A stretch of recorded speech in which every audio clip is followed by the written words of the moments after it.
Perasaan saya juga seluruh ulama di dunia. Saya ulang lagi, perasaan saya juga seluruh ulama di dunia. Bahwa Islam masuk itu macam-macam sebabnya. Dulu kita tahu, kita sebagai warga Indonesia, Islam masuk itu ya dibawa orang yang agak kedunian, ya kayak jenengan lah kira-kira gitu. Ya kayak mbak-mbak ini, ya agak-agak mata duitan itu. Karena kita tahu rata-rata ahli sejarah mengatakan Islam di Indonesia dibawa kiai apa pedagang. Pedagang itu nyari uang apa nyari dakwah kira. Ya semoga Anda mirip-mirip seperti itu. Ya jadi nyari uang karena ada nurani Islam sehingga tetap saja membawa Islam. Saya tidak tahu Islam Anda ala apa, tidak tahu. Pokoknya mau ngaji ya berarti Islam ala ahli sunnah apa? Wal jamaah. Jadi ini penting saya utarakan bahwa Islam itu agama yang mudah difahami. Sehingga dibawa pedagang saja ya kasil. Gitu. Dibawa orang yang kedonyan kayak jenengan juga kasil. Gitu. Dibawa orang baik ya kasil, dibawa orang broken juga kasil. Ini penting saya utarakan karena saya ngaji di mana-mana bilang ciri utama kebenaran absolut adalah kebenaran yang bahkan orang nggak benar saja bisa bawa. Tapi bukan berarti saya dukung Anda tidak benar, kan sudah tidak benar dulu sebelum kenal saya. Tapi nggak apa-apa, nggak benarnya umat Islam insya Allah dimaafkan sama Allah Subhanahu. Ya asal tobat maksudnya. Begini, kalau 1 ditambah 1 2 itu namanya hakikat. Ciri utama hakikat adalah siapapun akan menerima. Saya sekarang tanya sama Anda, kira-kira 1 tambah 1 2 itu musuh Anda pun mengatakan 2 apa tidak? Ya. Pekerja Korea ya bilang 2, rektor Al-Azhar juga bilang 2. Kamu yang sekarang sedang mungkin sebagian broken sama istri juga bilang 2. Istri kamu yang mangkal sama kamu juga bilang 2. Yang cemburu ya bilang 2, yang dicemburuin juga bilang 2. Karena begitu mudah kebenaran absolut diterima oleh siapa saja. Begitu juga eksistensi Allah sebagai Tuhan. Itu mudah diterima oleh siapa saja. Sehingga pembawanya tidak perlu seorang kiai atau gus atau mubalek atau ketua muin, tidak. Cukup karyawan pekerja Korea. Karena kebenaran absolut itu kebenaran yang mutlak. Siapa saja yang waras pasti ngakui. Kira-kira orang yang berpikir sehat pasti berpikir begini, ini yang diajarkan Quran. Bumi ini kadung wujud. Sudah wujud kadung wujud, punya eksistensi. Mungkin enggak sesuatu yang wujud kemudian disebabkan oleh sesuatu yang nihilisme, yang tidak ada. Mungkin enggak? Enggak mungkin. Yang namanya penyebab itu harus sesuatu yang wujud.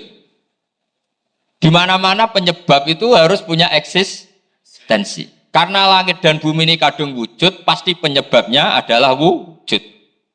Karena wujud penyebab harus bersifat super. Lah bersifat super ini oleh ulama dikatakan wajibil wujud. Itu akal siapa saja akan nerima. Cuma kemudian setelah nerima itu orang macam-macam cara berpikir. Mungkin orang Jawa dulu bilang itu Sahyang Widi. Kalau orang sini mungkin bilang apa itu? Dewa atau apa ya? Enggak tahu saya. Karena itu yang teman sampean, enggak teman saya itu. Tapi yang jelas begini, ini konstruksi ini harus kita jaga. Nanti saya bacakan teks hadisnya. Kebenaran sejati ciri utamanya adalah ada absolutisme, ada kebenaran mutlak. Ciri utama kebenaran mutlak adalah diakui bahkan oleh siapa saja, termasuk oleh orang fasik. Orang fasik itu orang nggak benar. Misalnya ada imam masjid besar Istiqlal, ditanya 1 tambah 1 bilang apa? 2. Nanti kira-kira yang lonte juga bilang apa? 2. KPK juga bilang koruptornya yang ditangkap 2. Nah, eksistensi Allah sebagai Tuhan ini kebenaran yang absolut. Maka agama ini juga boleh diterima oleh siapa saja, termasuk oleh orang fasik, orang nggak jelas. Ini penting saya utarakan karena sekarang marak kelompok yang mengatakan orang Islam kalau zina menjadi tidak muslim, orang Islam kalau korupsi menjadi tidak muslim. Salah sedikit tahlilan jadi kafir, percaya wasilah jadi itu tidak benar seperti itu. Karena kebenaran eksistensi itu kebenaran yang nggak bisa diganggu gugat. Seperti Anda ini kan warga Indonesia. KPK ya warga Indonesia, koruptornya juga warga. Apa setelah dia korupsi lalu tidak warga Indonesia? Tetap warga. Orang yang meyakini kalimat tauhid setelah dia salah, apa terus tidak tauhid? Kan tetap ya, maka dia tetap Islam. Ini penting saya utarakan. Kalau seorang warga Indonesia yang koruptor, yang macam-macam saja tetap warga Indonesia, padahal banyak kesalahan. Karena status warga Indonesia adalah status yang permanen. Begitu juga status Muslim adalah permanen bagi siapa saja yang melafadzkan La ilaha illallah Muhammadur Rasulullah. Kita tidak bisa mengkafir-kafir. Itu juga yang sering dipesankan dan jadi ciri khas ulama ahli sunnah wal jamaah, tidak mengkafirkan orang Islam meskipun melakukan dosa besar. Soal dia salah nanti masuk neraka ya silakan saja, saya ada ikut, paham ya? Sampai bisa mencoba. Tapi tetap saja dia Muslim. Analoginya tadi.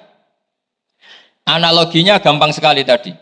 Orang Indonesia yang salah itu tidak akan merubah statusnya sebagai warga Indonesia. Karena ya memang dia berstatus warga Indonesia. Orang Islam yang sudah melafadzkan syahadat maka menjadi Muslim. Saya di mana-mana berkampanye, berfatwa. Orang kafir yang 70 tahun kafir, sekali melafadzkan kalimat tauhid, itu menjadi Muslim apa tetap kafir? Muslim. Masa kita yang Islam terus, yang kalimat tahlil la ilaha illallah, kemudian menjadi kafir karena kalimat itu? Itu faham aneh apa aneh? Wong yang kafir saja menjadi Muslim karena kalimat tauhid, yang Islam menjadi kafir juga karena kalimat. Ini ngajak apa-apaan? Ya ngajak goblok-goblokan, kira-kira kan gitu. Ini penting saya utarakan karena ini penting. Nah, setelah kamu yakin tauhid, ciri utama tauhid itu apa? Menstatuskan sesuatu sebagaimana hakikatnya. Misalnya bumi Korea, ini statusnya tetap buminya apa? Maka dari awal saya husnudzon sekali sama Allah Subhanahu wa taala bahwa suatu saat di bumi mana saja itu ada tahlil. Enggak ngira kan ada ateis di sini, bumi ateis kemudian ada tahlil, ada sakduna, ada macam-macam. Karena kita ketika sholat, makanya saya tadi janji akan memaknai kalimat-kalimat yang sering Anda baca ketika sholat. Di sholat saat ada itidal ngendikan apa? Rabbana lakal hamdu, ayo dibaca, mil'us samawati wa mil'ul ardi wa mil'u ma syi'ta min syai'im ba'du. Sama nani secara tradisi pesantren, Rabbana do pangeran kita, laka iku kaduwe panjenengan alhamdulillah segala puji. Engkau punya segala puji. Mil'us samawati, yang pujian itu memenuhi langit. Tentu langit itu penuh dengan pujian. Semua malaikat bertasbih, bertahmid. Karena malaikat tidak ada yang kerja di pabrik, itu tasbih terus gitu. Gak ada yang nyari uang, gak ada yang cari won ya. Apa won ya kalau bahasa? Kalau di sini gak kiainya aja nyari uang. Terusannya apa? Wamilul ardi, dan pujian itu memenuhi bumi.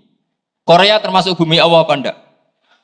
Jadi saya sudah menduga suatu saat Korea itu ya penuh dengan pujian. Dan ini betul.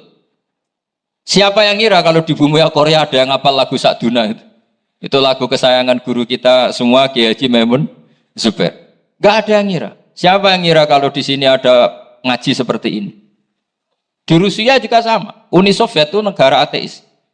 Tapi lama-lama pecah karena glasnost itu dan perestroika itu. Kemudian menjadi pecahan-pecahan negara Muslim. Ada Uzbekistan, Tajikistan, Ceknya, semuanya menjadi negara apa? Muslim. Karena dari awal lakal hamdu mil'us samawati wa mil'ul ardi. Dan pujian itu pasti memenuhi langit, juga memenuhi bumi. Kalau Anda baca itu di Indonesia, mungkin wajar. Di Indonesia banyak acara-acara seperti ini. Tapi kalau di Korea, ternyata benar. Dan Anda ini kalian semua termasuk pembuktian benarnya wa mil'ul ardi. Keren kan teman?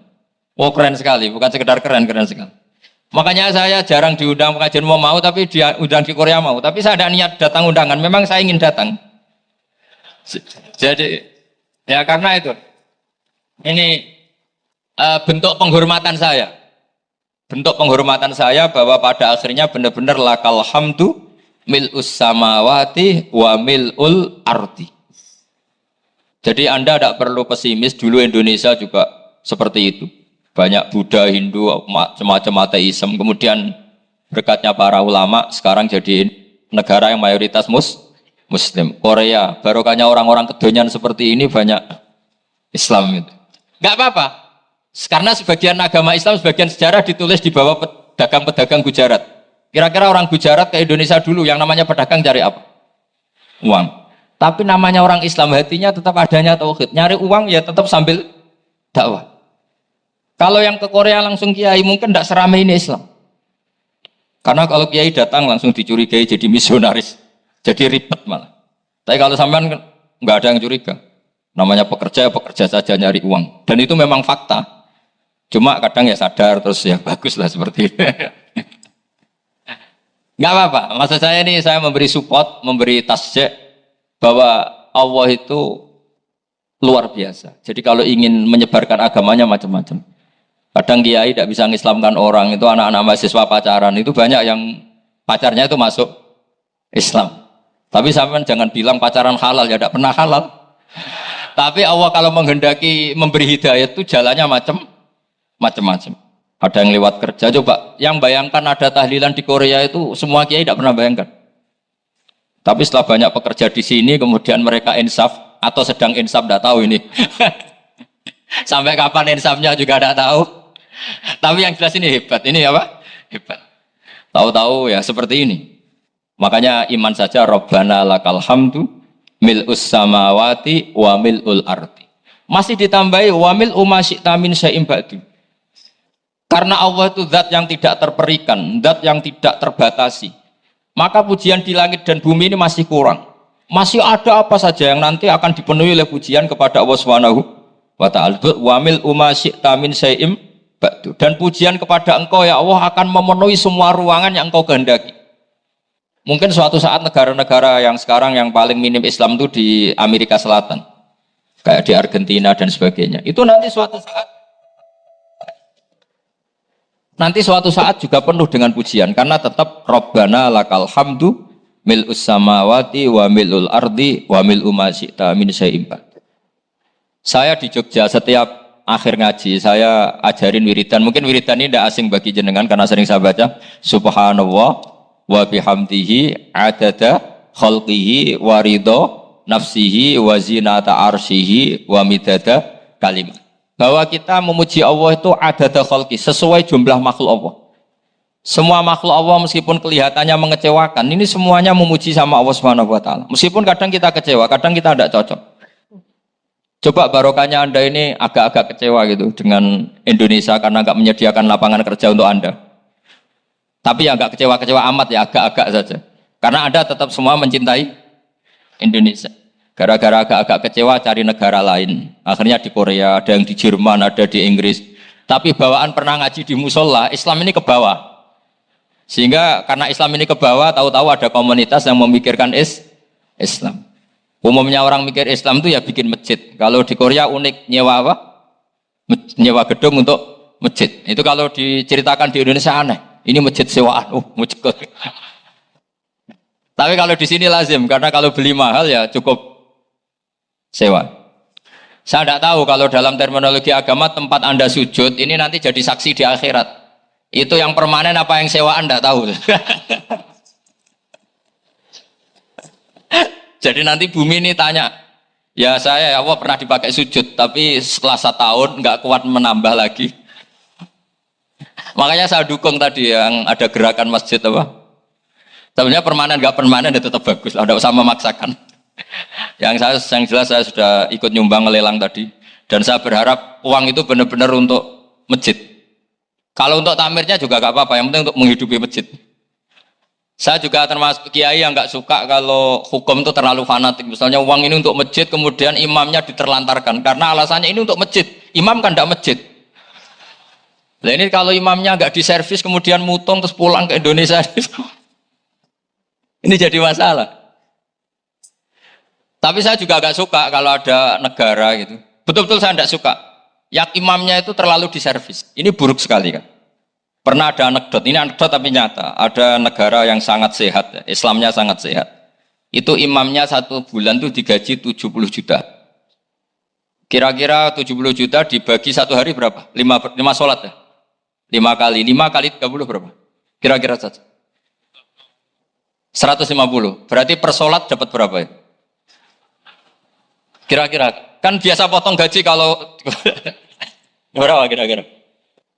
Singkat cerita, si kiai dari luar negeri tadi cerita apa Indonesia? Kiainya miskin-miskin, datang ke masjid kan kadang pakai ontel, adzan sendiri, qomat sendiri, sholat sendiri kadang. Itu nasib orang-orang Sragen dan Salatiga sebagian. Itu yang lapor karena mereka itu. Kalau Rembang insya Allah enggak. Tapi ada semuanya Salatiga, sebagian begitu. Itu yang cerita kiainya, bukan ini bukan hoax. Memang kiainya cerita. Nasib kiai di Salatiga Gus katanya. Itu digojlok. Tapi tetap sholat. Sehingga cerita orang tadi cerita, imamnya di sana naiknya Mercy, muadzinnya pakai BMW. Itu tetangga sebelah Indonesia banyak yang fasilitas imam seperti itu. Karena gajinya sampai 70 juta. Setelah dia cerita bangga karena negaranya mengapresiasi imam sholat, sama kayak Indonesia dia omongin gini, makanya kamu sholat terus, takut potong gaji ya. Gitu. Itu kagetnya bukan main dia. Dikira itu satu sifat kelebihan negaranya, ternyata buruk sekali karena imam sholat karena takut potongan gaji. Akhirnya ke Indonesia bangga, alhamdulillah kita sholat tanpa gaji. Dan tetap sholat. Keren mana yang digaji sama Anda? Ini yang di atas ini banyak calon imam. Tidak keren mana imam yang digaji sama Anda? Keren yang enggak. Tapi kalau pertanyaannya dibalik, keren mana jamaah yang peduli imamnya sama yang enggak peduli? Jadi jawabannya harus tetap seperti itu. Imamnya keren yang ikhlas. Tapi jamaahnya keren yang peduli imamnya. Jelas ini ya fatwa saya ya. Gimana? Imamnya baik yang ikhlas. Tapi jamaahnya baik yang peduli nasibnya. Tapi sekali imam dari awal gak ikhlas, itu harus di PHK. Itu bahaya bagi agama kalau awalnya sudah ada ikhlas. Karena nanti setelah habis subuh terus dihitung. Wong setahu saya sholat terus kok kenapa gajinya tinggal segini? Ya, setahu saya sholat terus kok gajinya tinggal segini. Terus nanti takmirnya bilang, kemarin duhur Pak Yai tidak ngimamin. Kemarin asar tidak ngimamin. Terus dihitung. Bisa enggak agama akan berjalan seperti itu? Enggak. Ya makanya pertanyaannya tadi, suka atau punya imam ikhlas? Suka. Tapi imamnya juga suka kalau jamaahnya peduli. Ini penting, jadi saya mensupport Anda, mensupport kalian semua bahwa agama ini akan diurus oleh Allah Subhanahu wa taala. Makanya Sayyidina Umar radhiyallahu anhu kalau disuruh mikir agama itu tidak mau. Tidak mau betul. Ketika Umar jadi khalifah itu puncak keemasan masa Islam. Semuanya stabil, semuanya hebat. Sampai Irak, Iran zaman itu Persia masih. Semuanya Mesir. Itu semuanya ikut Islam. Ketika Islam pada puncaknya, yang dikhawatirkan oleh masyarakat adalah begini. Lalu setelah Umar itu bagaimana?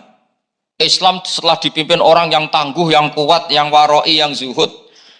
Lalu setelah Umar itu gimana? Tapi Umar disuruh mikir gak mau.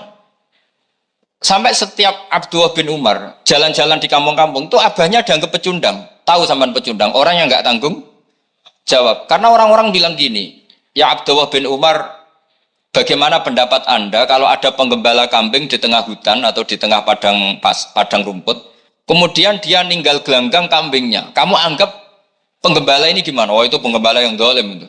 Pasti kalau kambing ditinggal ya kacau. Apalagi nih umatur Rasulullah Shallallahu Alaihi Wasallam. Ini abah kamu tidak pernah wasiat, tidak pernah ngatur suksesi. Lalu Islam setelah dia bagaimana?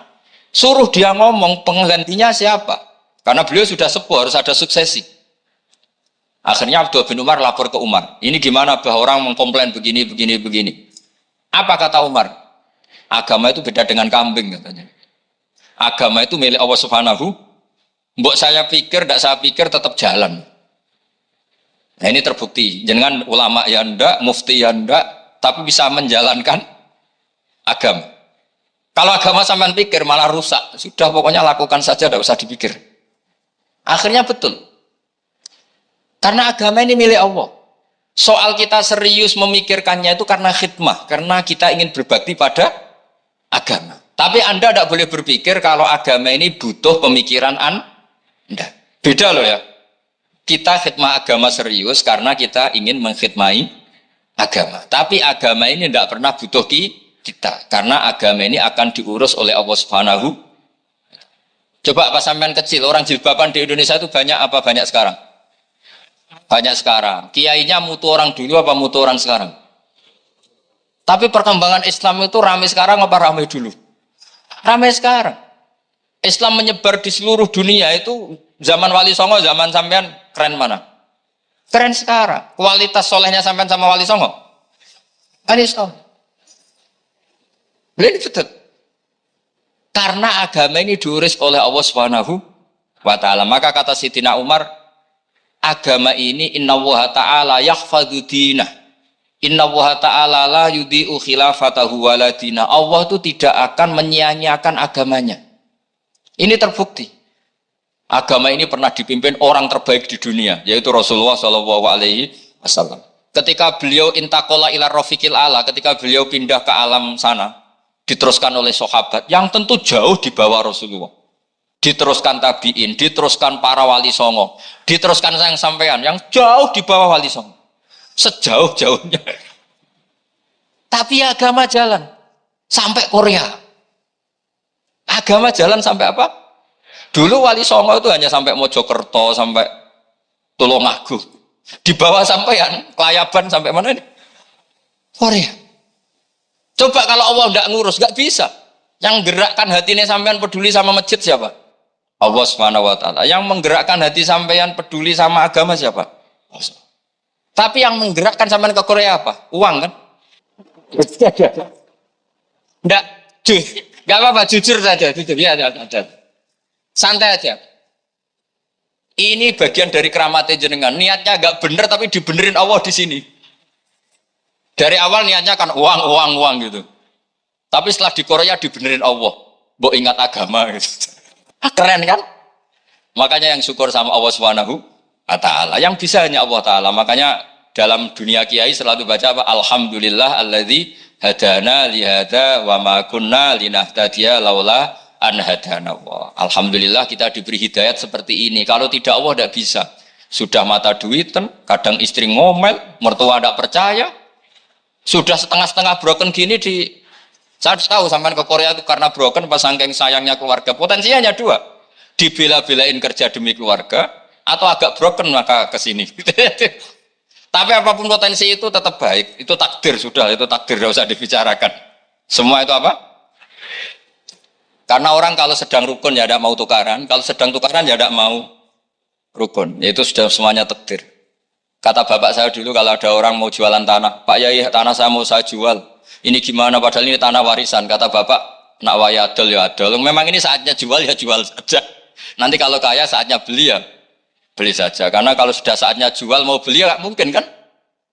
Mau memang saatnya jual. Kalau sudah kaya kan gak mungkin jual tanah. Saatnya beli. Maka semoga masalah di keluarga sampean ya masalah musiman. Maksudnya yang tukarannya ini musiman, yang rukunnya permanen. Jangan tukarannya permanen, rukunnya musiman. Setelah melihat yang lebih cantik, katut babon, nggak tahu saya katakan. Nah ini semoga katut masjid ini bagian dari kafaroh sampean itu. Jadi kafaroh kesalahan-kesalahan di sampean. Ini penting saya utarakan karena agama itu beda. Agama ini diurus oleh Allah Subhanahu. Jadi kita mengerahkan pemikiran itu bukan karena kita akan menyelamatkan agama ini, tidak. Agama ini diselamatkan oleh Allah Subhanahu wa ta'ala. Coba kayak apa Uni Soviet kuatnya itu. Mengkooptasi supaya orang semuanya ateis, semuanya komunis. Itu 100 tahun Uni Soviet begitu. Tapi orang-orang Uzbek, Ceknya, Tajikistan tetap mengajari anak-anaknya tauhid. Itu ada yang cerita itu sampai mengajarkan tauhid itu di bawah tanah, di basement. Tapi Allah menghendaki Rusia itu Uni Soviet jatuh. Ketika jatuh, negara-negara ini langsung menjadi negara Islam, yaitu Uzbek, Tajikistan, Ceknya. Mungkin gak mereka langsung menjadi negara Islam, andai kan saat menjadi Uni Soviet benar-benar menjadi ateis. Gak mungkin kan? Karena saat dikooptasi Uni Soviet, akidah mereka tetap tauhid. Cuma gak berani muncul. Artinya apa? Uni Soviet gak bisa menghabisi Islam. Kurang kerennya Uni Soviet zaman itu. Bisa gak menghabisi Islam? Gak bisa. Donald Trump dulu termasuk Islamfobia, tapi setelah dia anti-Islam malah orang Amerika demo supaya memperhatikan Islam. Nggak bisa. Makanya Korea pun nggak bisa menghabisi Islam. Kalau sampean menghabisi Islam sendiri bisa. Karena terus gak mau sholat, gak mau zakat itu sampai, tapi sampai ento yang Islamnya habis, Islam tetap baik-baik saja. Makanya ini penting saya utarakan supaya kamu pede bahwa agama ini pernah dibawa orang yang pedagang. Ya soal ada sebagian pendakwah yang ikhlas ya banyak, tapi sejarah yang gampang kita lihat adalah Islam itu dibawa oleh apa? Pedagang Gujarat, pedagang India. Enggak apa-apa, sejarah itu meskipun sebagian menentang enggak apa-apa, tapi sejarah itu tetap ada. Pasti sebagiannya memang seperti itu. Dan itu enggak masalah. Saya ulang lagi, itu enggak masalah. Coba dulu pemain bola kalau di Inggris itu kalau mau sholat susahnya bukan main. Apalagi kalau mau puasa. Kalau di sini kerja puasa katanya mati lu kalau apa? Puasa. Kalau mau sholat katanya dicari mana ini berhalanya kok. Kata orang-orang ateis kan gitu, dicarikan patungnya. Kali ini sholat kok enggak ada patungnya, ini gimana ini? Ya ngalamin gitu. Tapi Allah Maha Kuasa. Banyak investor mana itu Dubai atau Qatar yang tertarik investasi di dunia bola. Kayak Sulaiman Al-Fahim makanya beli Manchester City. Itu sekarang pelatihnya negara orang sholat gak berani. Bahkan di tengah stadion dibangunkan masjid. Kalau sampai daftar jadi muadzin bisa. Apa nyanyi Sakduna di sana juga bisa. Dulu Aljazair bencinya bukan main. Apa Perancis sama orang Islam itu bencinya bukan main. Barokahnya Zidane pemain bola dan juara dunia. Terus Zidane turunan Aljazair. Akhirnya orang Perancis itu mencintai Islam. Itu barokahnya sepak bola. Allah punya sekian cara untuk mengenalkan Islam. Di Perancis dikenalkan lewat pemain sepak bola. Nah di Korea ini yang agak unik dikenalkan lewat pecinta wow. Saya jamin ini tidak apa-apa, sudah tidak apa-apa, sudah aman. Jamin aman. Pokoknya alhamdulillahilladzi hadana lihada wa ma kunna linahtadiya laula an hadana. Karena agama ini dibawa oleh Allah Subhanahu wa taala, yang menjaga juga Allah Subhanahu wa taala. Sama tidak usah khawatir. Kalau ada kelompok tertentu yang mengkhawatirkan Islam, sekarang Islam bahaya gini-gini, itu kurang roja, itu kurang optimis itu. Harapannya sama Allah tipis, harus ngaji lagi. Agama ini limangka nayarjuwa hawal yaumal akhir. Agama ini bagi yang terus-menerus berpengharapan kepada Allah Subhanahu wa taala. Agama ini limangka nayarjuwa, coba bahasa Arabnya roja yarju rojaan. Maknanya harapan. Jadi agama ini bagi yang selalu berpengharapan, bukan yang pesimis, bukan yang hati kecil, apalagi yang tukang putus asa. Coba agama ini begitu luar biasa dibawa orang yang macam-macam. Di Perancis itu dibawa oleh pemain apa? Bola. Ada masjid di Inggris itu ya dibawa mahasiswa-mahasiswa itu yang dulu sebagian yang nggak pernah ngaji, setelah di Inggris bikin komunitas pengajian. Di Korea dibawa di pecinta apa? Tapi lama-lama cinta Tuhan. Karena ya memang sebenarnya sudah cinta Tuhan. Cuma ya cara cinta ini nunggu punya uang Ya sudah, alhamdulillah seperti ini sudah luar biasa sudah. Insya Allah diterima oleh Allah Subhanahu wa taala. Saya selalu berharap semoga ini tetap satu bukti bahwa Allah itu harus kita sembah di mana-mana. Karena tadi Allah akan selalu Rabbana lakal hamdu mil'us samawati wa mil'ul ardi wa mil'u ma syi'ta min syai'in ba'du. Bahwa pujian kepada Allah akan selalu memenuhi langit dan memenuhi bumi. Bumi Korea termasuk buminya Allah. Makanya pegangan yang saya minta sama pengurus untuk di-share adalah Dawi Rasulullah SAW. Mungkin nanti panitia harus menge-share itu. Ini Musnad Ahmad, riwayat dari Imam Ahmad. Al-Bilad bila dua. Sudah punya? Nanti di-share ya yang gitu. Al-Biladu bila dua. Bahwa negara hakikatnya adalah negara Allah. Wal ibad ibadullah. Semua hamba hakikatnya adalah hamba. Di hadis itu fahaitsuma asabta khairan faakim. Kapan saja kamu menemukan kebaikan di tempat Anda berdomisili, faakim, kamu enggak apa-apa di situ. Kamu di sini dapat uang, dapat masjid, dapat sewa masjid. Enggak tahu sewa apa permanen, pokoknya itu bagus gitu.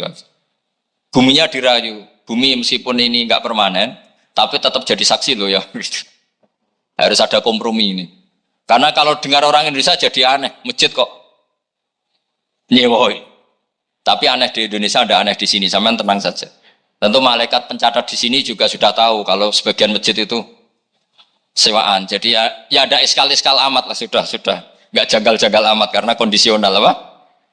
Jadi saya nanti minta panitia supaya mengeser tadi hadis riwayat siapa Imam Ahmad bin Hambal yang diriwayatkan oleh salah satu minal asroh al mubasyarina bil jannah yaitu Zubair bin Awam.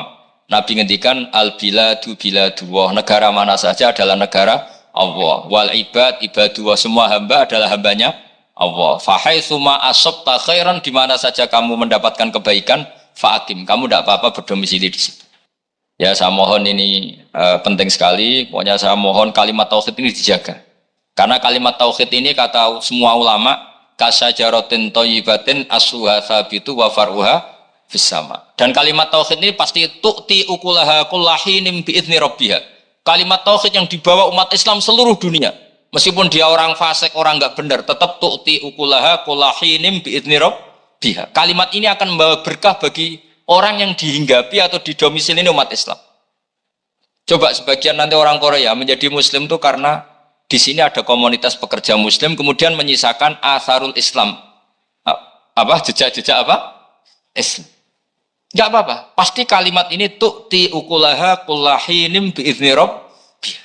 Jadi kalimat tauhid adalah kalimat yang kata Allah tu'ti ukulaha kullahinim bi'izni rabbiha. Anda tidak usah khawatir bahwa apa yang Anda lakukan apapun kecilnya akan ditulis oleh Allah Subhanahu wa taala. Kata Allah wa naktubu ma qaddamu wa atharahum. Di mana di surat Yasin itu? Inna nahnu nuhyil mauta wa naktubu ma qaddamu wa atharahum. Saya bisa menghidupkan orang mati dan semua amal kalian saya tulis kata Allah. Wa atharahum, dan jejak-jejak yang pernah kalian lakukan juga ditulis. Tak terangno kowe nek ora paham kok nek mlebu swarga dadi paham. Dadi iki pilihane ku loro. Dadi nek kowe saiki ra paham kok ning swarga paham. Nek saiki paham kesuk ben bun neraka dadi ra paham. Dadi mun ra usah direncana mlebu napa? Neraka wae mlebu dhewe ra usah direncanakno mun. Dados ngeten nggih, dados ahli swarga ya kurang penggawean, pancen salat wis ra wajib, wis ra ono pilpres, gak ono apa dadi kurang penggawean. Ahli swarga niku saking kurang penggaweane iku jagungan. Dadi misale kula Mustofa Ruhin jagungan. Piye enak ning swarga? Ya enak. Zaman ning donya piye? Terus cerita, saya itu punya teman ateis.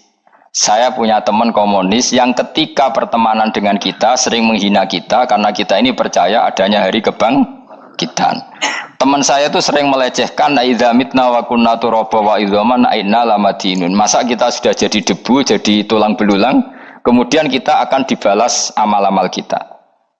Jadi singkat cerita, ini nunjukno nak wong soleh oleh kancanan wong dolim. Ya ini catatan ya bahwa orang soleh itu zaman ning dunya oleh kancanan wong napa? Dolim. Buktinya yang soleh ini masuk surga. Kemudian kenangannya punya teman ateis. Zaman di dunia punya teman apa? Ateis. Entah temannya itu teman kerja atau teman kantor. Tentu tidak teman dalam akidah. Mungkin akidahnya tetap kita Islam, mereka ateis. Tapi teman, entah faktor kantor, entah faktor profesi, entah faktor kerabat.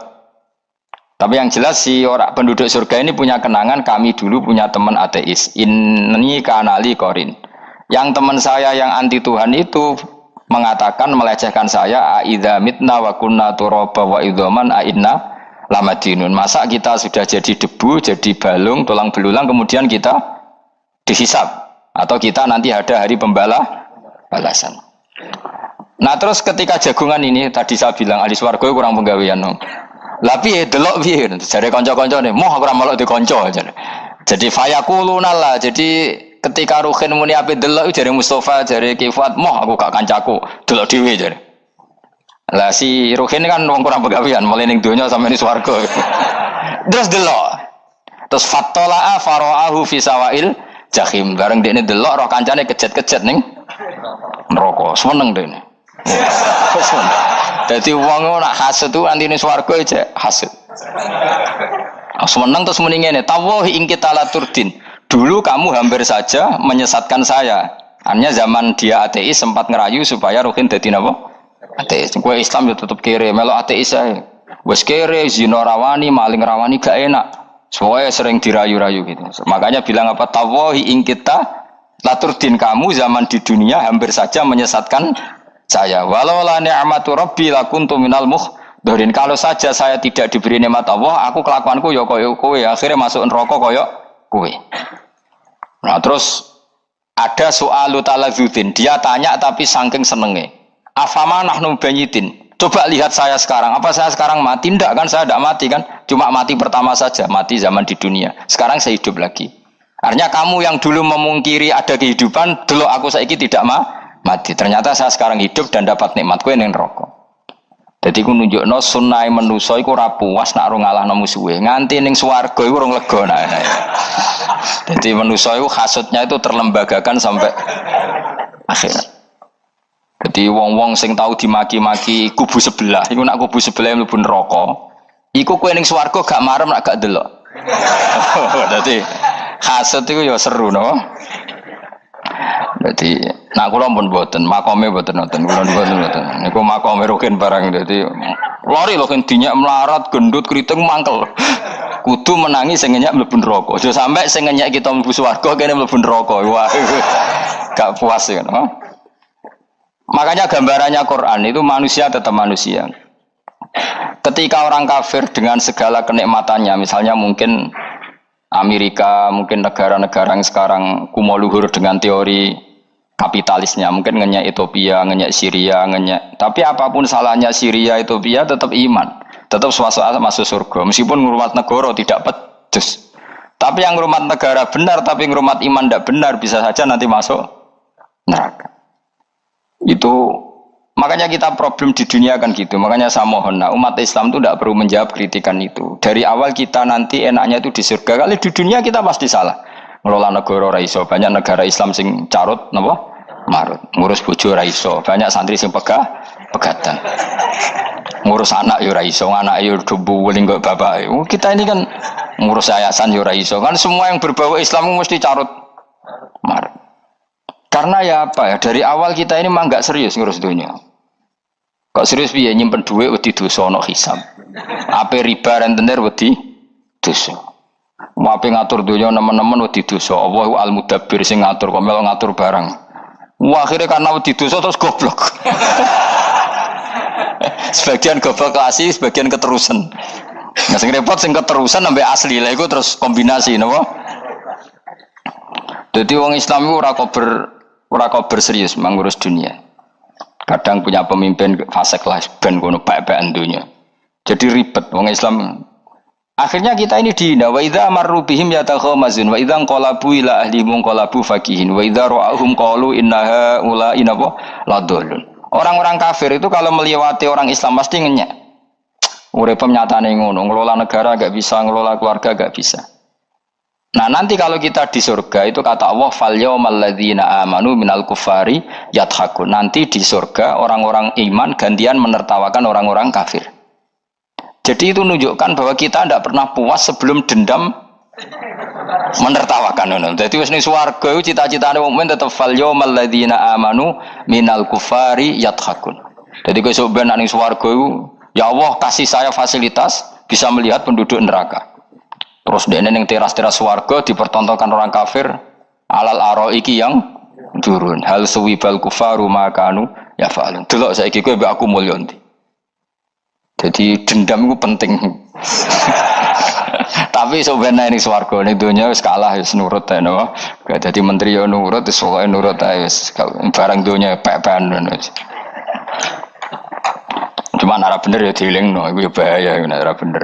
Tapi ora usah kerusuhan biasa wae. Gremeng ae gremeng pokoke dadi dadi udun no. Katanya memang gitu, orang emosi nak diempet itu dadi udun, dadi wis sadok gremeng. Tapi yang jelas Allah punya sunnah bahwa manusia itu tidak bisa puas sebelum melihat musuhnya kalah. Sehingga ahlul jannah yang notabene sudah penuh kenikmatan itu tetap dia enggak lego. Enggak lego kalau enggak tahu nasib orang yang dulu menghina dia. Makanya ini peringatan bagi kita bahwa kita berteman orang tidak soleh di dunia itu boleh. Buktinya tadi ahli surga ketika jagungan cerita saya punya teman ateis yang selalu mencibir saya. Katanya nanti nggak ada hari kebangkitan. Lalu teman ateis saya sekarang di mana? Sekajak kancana, dulu ya teman-temannya bilang fayakuluna laga. Tapi si teman ini tetap ingin melihat. Setelah dilihat, ternyata itu di neraka. Terus melakukan dialek tadi. Apa yang kamu katakan salah. Kamu mengatakan setelah mati akhir urusan salah. Ternyata saya sekarang tidak mati. Afama nahnu bimai itin illa mutatanabuna. Jadi saya mohon sekali teman-teman yang hafal Quran tuh harus hafal sampai seperti saya ini sehingga tahu duduk perkara ini Quran tuh kayak apa. Maca Quran tok ibadah wis suwe nang maca Quran ibadah. Tapi ndak paham wong khawarit sing tukang mateni wong ya hafal Quran. Iku gara-gara ra paham iku akhire kewaco. Nah kandhani ku angel. Sing kandhani kudu aku. Nah sing kandhani Mustafa padu merapal kan. Sing kandhani kudu aku. Mbok yo wong ku mikir to. Apa gunane misalnya ki hafal Pancasila? Tapi ra iso nglakoni napa? Pancasila. Ngapal tok keadilan sosial bagi seluruh pejabat. Antok ngomong ngono jelas timbang muni bagi seluruh rakyat Indonesia aja boleh. Quran juga gitu. Kita ini manusia punya watak dendam.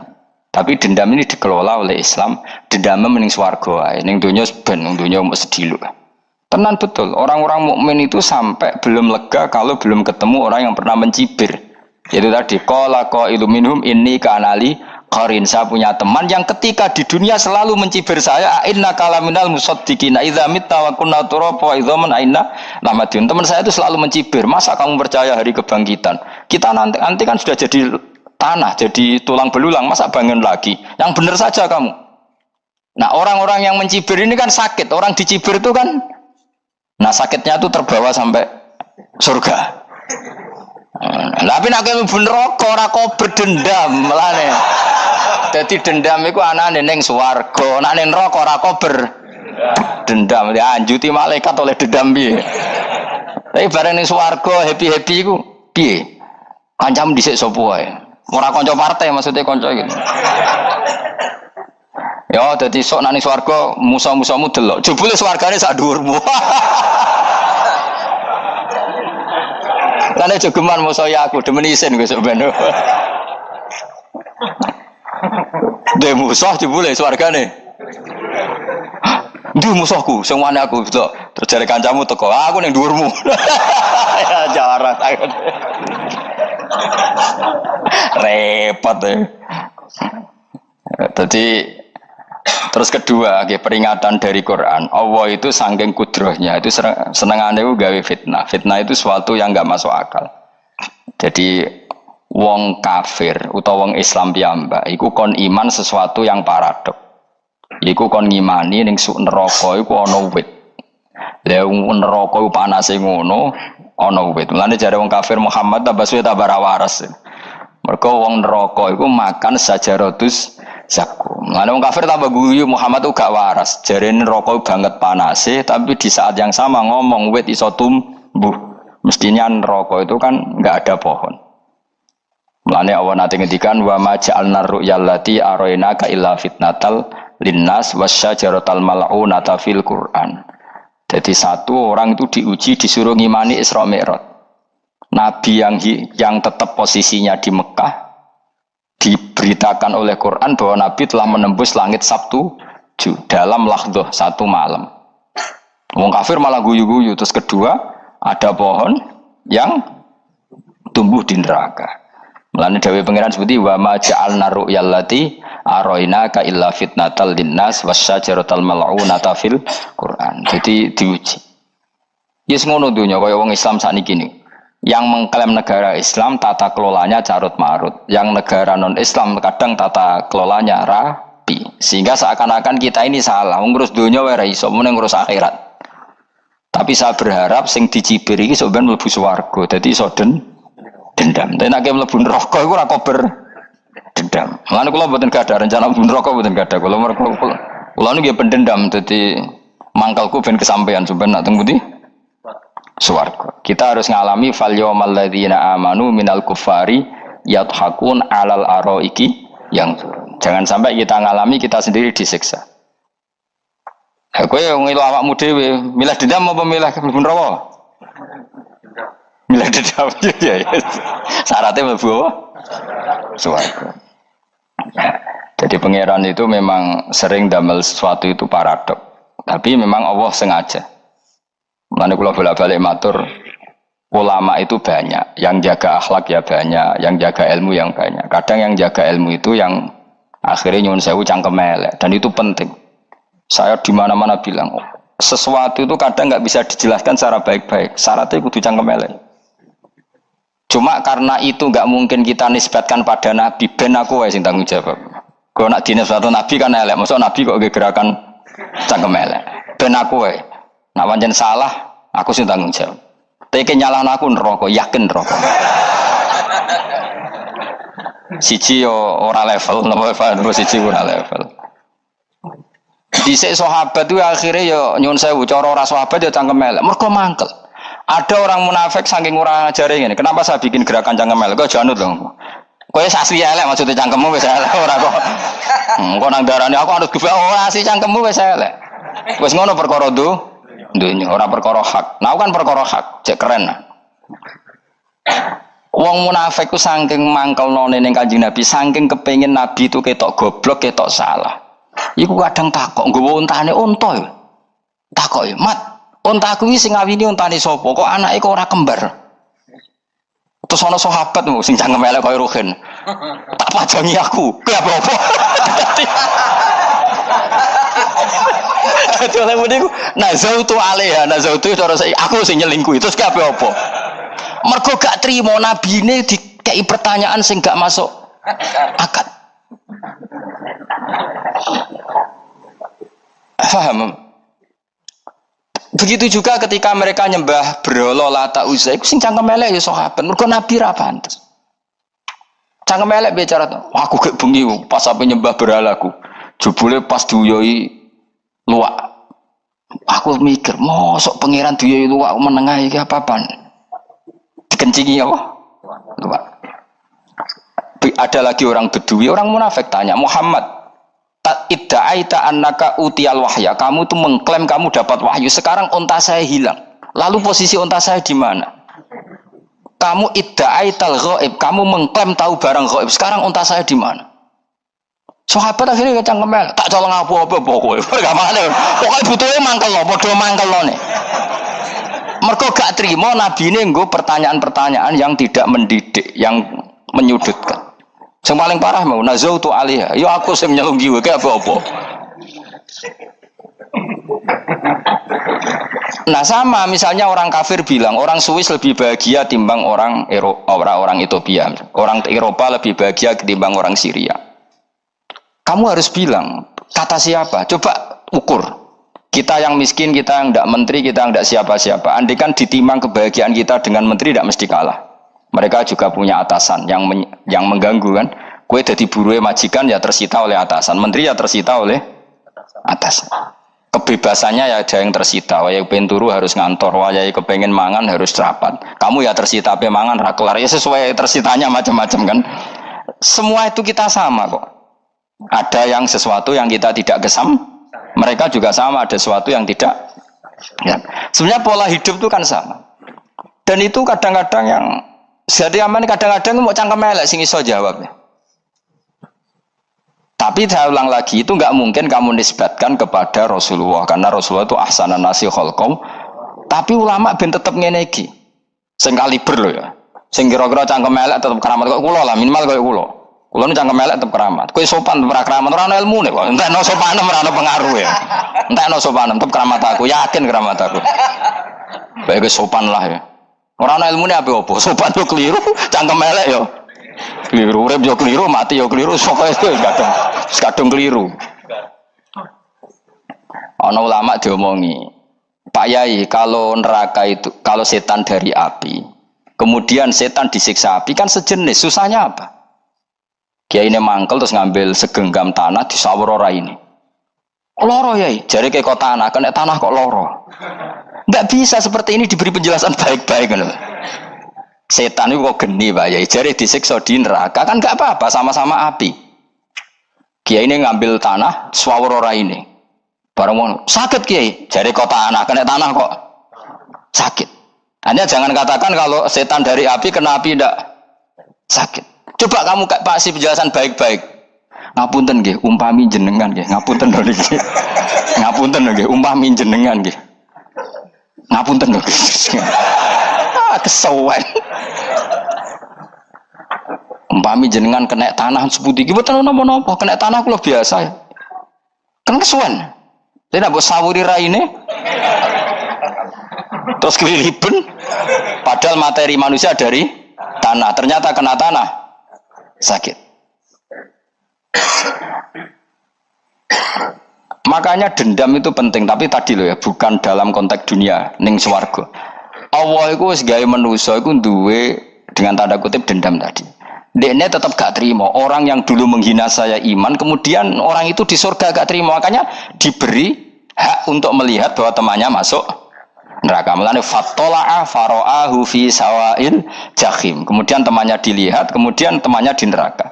Dan belum berhenti dendamnya di sini. Dia ngomel-ngomel, tawahi ingkit talaturdin. Kamu kan yang hampir saja menyesatkan saya. Jadi wong swarga nak ngomel ya ora lega. Ayo milih swarga apa milih dendam? Dendam. Jadi mulane ngaji ben kero, dadi ben lega apa? Dadi kowe kudu dendam kan. Kowe wong suga-suga kudu dendam. Jute gak dhisik suga, saiki suga aku jebule sing mbok dendami swargane sak dhuwur. Pancet wong suga menangan. Jadi kudu jelas ya. Jadi kenapa saya bilang cangkemel? Karena tadi dulu sahabat itu kadang kesulitan nanggepi komentare wong-wong munafik. Karena tadi itu Nabi itu, sama nak roh ceritanya Nabi dari sisi yang baik-baik saja. Maksudnya baik-baik itu sahabat merawakan Nabi. Wong munafik nak takok aneh-aneh. Ya Muhammad, ontaku iku rondo ireng kok anake rondo ngene iku sing majangi sapa jare sahabat. Aku wae apa? Wong urusan onto kok ditakokno ora. Dadi niate nglecehno Nabi, Nabi takok urusan. Nah kalau misalnya kiai, alim alamah, tukang maca jalan takoki, Gus, jare rukin kula gak ada kucing, Gus. Niku rupane kok beda-beda nu sing majangi kucing putih, Gus. Aku kan ngenyek wong lho. Kiai ditakoki urusan perselingkuhane apa? Kucing. Bukan Nabi itu kono mesti sahabat aku, terus kabeh apa? Ono sing ontane ilang Muhammad, kamu mengklaim tahu barang gaib. Lalu onta saya sekarang hilang di mana? Itu saya sahabat tak jupuk. Maksudnya sahabat tadi agak nyolong mangkel nawa ya. Cara aku zaman sahabat kok menangi Nabi. Sing ilang ontamu, Nabi mbok takoki. Engko sing ndek onta ora iso njaga malah Nabi wong liya mbok takoki. Cok goblok. Enggak mungkin seperti ini kita baik-baik saja. Jajal misalnya kesopan, ngapunten nggih, Nabi sukani hak mikir ya. Malah kumo luhur kan? Nabi kasih waktu untuk meditasi. Ini kan malah gak kasil sopan gini iki. Unta-untamu dhek takono Nabi lah gak wis ora melok di dunya kan lebih gampang. Gampang di cangkem melek cangkem apik. Jawab. Gampang cangkem melek. Makanya dulu mulai sahabat, ada sahabat kayak Umar, kayak Khalid bin Walid, gue jagani ngomong sing ini. Masyhur. Ono munafik nih takok, Muhammad, kamu betul Mi'raj? Iya. Sayyidina Ali diparani takok yo. Ali, sikile mangkat sitok diangkat. Angkat loro-loro ora iso. Ngono jare kancamu iso. Mergo artine terbang kan kakinya terangkat semua. Sayyidina Ali karena wong pinter nganggep iku guyu tok Sayyidina Ali. Bareng takok Umar, kan dekne kepengen mengalahkan Nabi dan mengalahkan Ali. Terakhir ning Umar. Mar, kowe iso ngangkat sikilem sitok. Ta ini. Pakno pedang mbek Umar. Kewan iki. Ngono ku wis ra iso diadepi apik-apikan. Kok Umar wis ngerti iki ora kena diterangno mbek akal. Makanya saya punya rencana, umpama aku menangi Nabi, itu sangat melek. Nabi ra usah ben tetap ahsana nasi kholqom. Nabi kita selamatkan supaya tetap steril. Masyhur kan, jadi ada orang Yahudi itu membawa kambing mati kan. Wedhus lu mati. Ya Muhammad, kambing yang mati ini yang bunuh siapa? Karena Nabi orang tauhid ya Allah. Yang bunuh kambing mati itu Allah. Agamamu ini aneh Muhammad. Yang dibunuh Allah langsung orisinil haram, yang lewat tangan-tangan jahil manusia halal.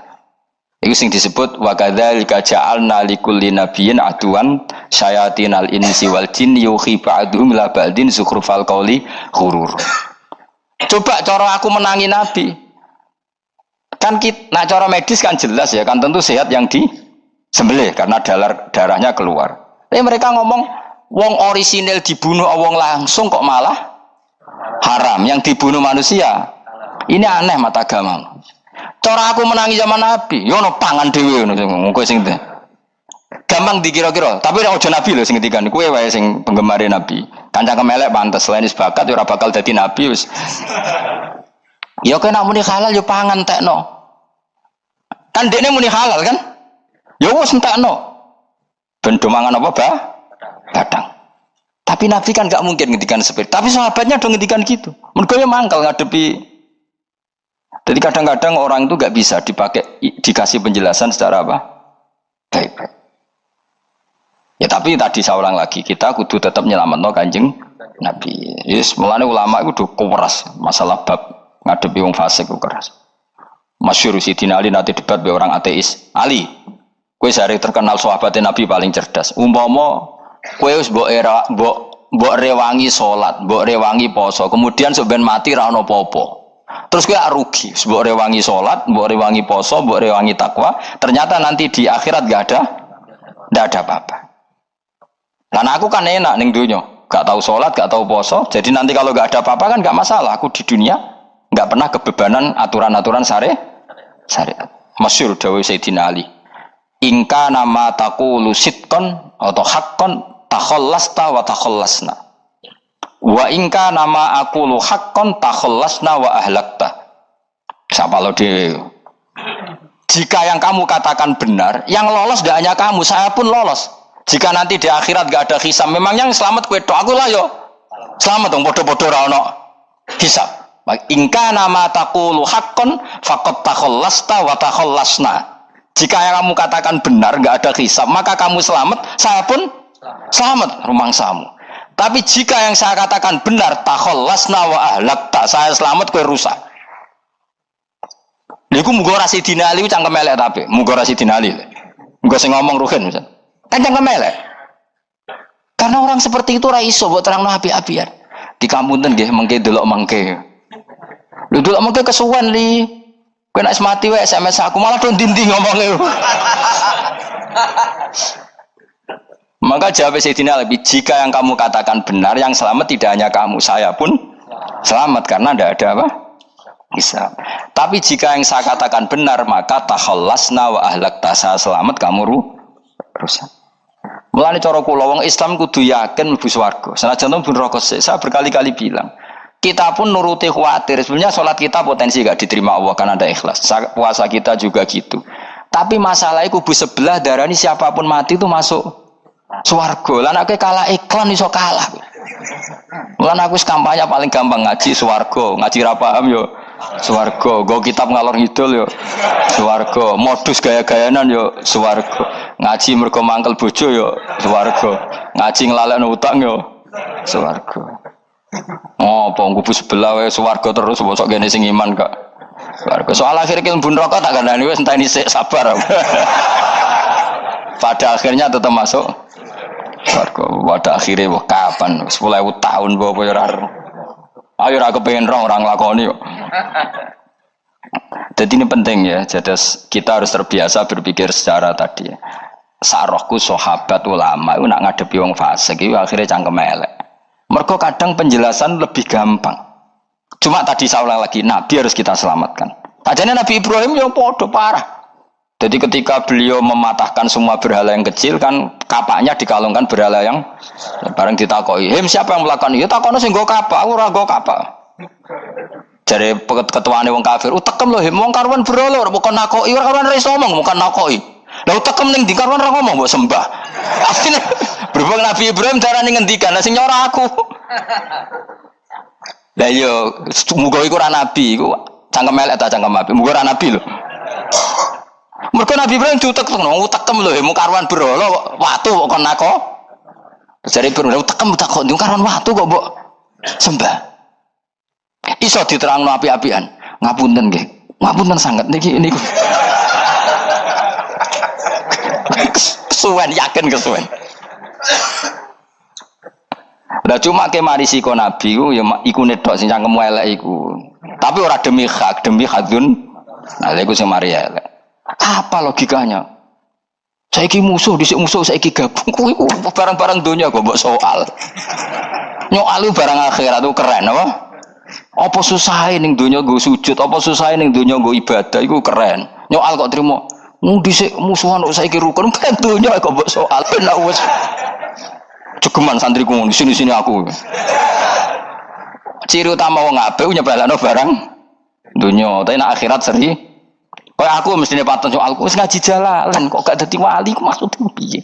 Tak ulang mulai 2005 kok ora alim-alim maksud. Tapi kita wari jawaban tawaduk semua. Ya tak wari jawaban apa? Karena kita ndak ingin nyaingi guru apalagi melangkahi. Ya tak warai ya. Jadi sajane kula saged alim Gus, tapi mboten sae nglangkahi guru. Mulane kula nyuwun pangeran tetep bodho kersane. Kersane tetap sopan, tidak ngelangkai. Setuju ya? Jadi soalnya nggak takoki. 2005 loh kan, 2005. Berarti sekarang tahun 14 tahun. Tak takoki dadi mubalek yo ora, khotib yo ora. Krungu kabar ruhin wali yo ora. Nuruti kecewa. Tapi setelah ada jawaban tawaduk ya soleh. Memang nggak baik. Murid nyalip guru itu nggak baik. Ya ora apik, ora iso ya ora ros pokoke. Jelas gitu. Terus niki bukti orang soleh itu boleh berteman orang macam-macam. Bernya ini ahlul jannah bercerita dulu punya teman ateis. Jelas gitu. Yang teman itu mengingkari adanya hari kebang, tapi nyatanya orang soleh ini tetap masuk surga. Artinya apa? Pertemanan di dunia sama orang ateis ini tidak menghalangi dia masuk surga. Tentu ya sebatas pertemanan. Ora konco golek demenan iku ora jenenge konco iku. Maksudnya berteman mungkin satu kantor atau ditakdir tetangga atau ditakdir apal. Tentu tidak ngikuti kemaksiatannya, tapi tetap berteman. Karena istilahnya ini kanali korin, saya punya teman sohibun yungkirul ba'sa, saya punya teman yang mengingkari hari kebangkitan, yang teman itu setiap kali ketemu saya mencibir saya, inna kalaminal musad dikin aidza mitna wa kunna turaba wa idzaman inna lamati Madinun. Teman saya itu selalu mencibir masa kita nanti dibangkitkan lagi, padahal kita sudah jadi debu dan jadi tulang beluh. Lalu teman saya ini nasibnya gimana? Bersama Allah dipertontonkan, sampai teman itu masuk neraka. Intinya apa? Orang soleh ini ketika di dunia punya teman orang tidak soleh, dan itu tidak disalahkan Allah. Tetap dia ahlil jannah, dan temannya karena salah tetap ahlin. Nah, hanya gak ada cerita terus berhubungi kancamu, kowe mlebu neraka ndak. Makanya kita rileks saja di Indonesia. Kancanan tonggo macam-macam tenang aja. Sementing alaikum anfusakum la yadurrukum man dhalla idza tadaitum. Yang penting jaga diri kamu sendiri, dan setelah diri kamu terjaga, tidak masalah orang sekeliling kamu sesat. Ya ayyuhalladzina amanu alaikum anfusakum la yadurrukum man dhalla idza tadaitum. Jaga diri kamu, kualitas hidayat kamu jaga, kualitas kebaikan kamu jaga. Setelah semuanya terjaga, tidak masalah orang sekeliling kamu sesat. Ya kayak teman ini, dia punya teman ateis tapi dia tetap islami, dia konsisten dalam mempertahankan iman. Ternyata dia tetap ahlil jannah, padahal punya teman ateis. Jelas ya, terus niki supaya clear bahwa karena kita di dunia mesti berteman orang macam-macam. Apalagi semenjak saya dari Korea itu melihat orang Islam ingin bikin masjid, padahal bosnya orang ateis, teman kerjanya orang ateis. Tapi mereka nyatanya imannya tidak goyah. Mereka ingin bikin masjid, urunan bikin masjid, padahal temannya apa? Ateis. Dan itu nggak masalah. Nanti kalau itu soleh terus sampai di surga, gue bosku saya gini di. Gue nara ketemu ya ora lega. Jadi manusia itu masih ini swarga, agak ketemu rivale. Jadi sebenarnya rival politik, nggak tahu saya itu, nggak ada ayatnya, nggak ada penjelasannya di Quran ini. Dan tidak perlu menjelaskan barang dunia terang non Quran kemuliaan. Waduh terus nang sampai budi. Ka'annahu famal terus budi. Innahum alfau aba'ahum dolin. Innahum satamne kufar iku alfau padha metuki sapa kufar wajadu. Tegese metuki sapa kufar aba'ahum ing bapak-bapak kufar dipetuki dolina khalik sesat kabeh. Nah, mereka itu menjadi kafir karena punya tradisi bapak-bapaknya ya kafir. Terus Terus setelah bapak-bapaknya kafir fahum mongko te wong akeh ala asari ing atase jejak-jejak bapak-bapak wong akeh yurauna iku anut kabeh lah. Mereka punya bapak-bapak kafir dan kekafiran itu diikuti oleh mereka. Ya sajuna tegese padha ngikuti sapa wong akeh latibaihim maring anut ning abaihim. Fa yasrauna mongko gegancangan to sapa wong akeh ilahi maring ittibail aba. Maksudnya gini, kalau tahu senior kita sesat ya jangan ikut. Mereka enggak. Bapaknya sesat nyembah batu, nyembah makhluk. Mereka ikut menyembah batu, menyembah makhluk. Harusnya kalau salah kan tidak perlu apa diikuti. Jadi kesalahan itu ya kadang ikuti tradisi. Tapi ya tradisi yang seperti itu, kalau tradisi yang baik ya harus diikuti. Walakotelan teman-teman sesat kau belum sedurunge iki generasi sopo aktsarul awalin. Sopo aki-aki wong dhisik. Minal umami sing pira-pira umat almadiyati kang wis kliwat.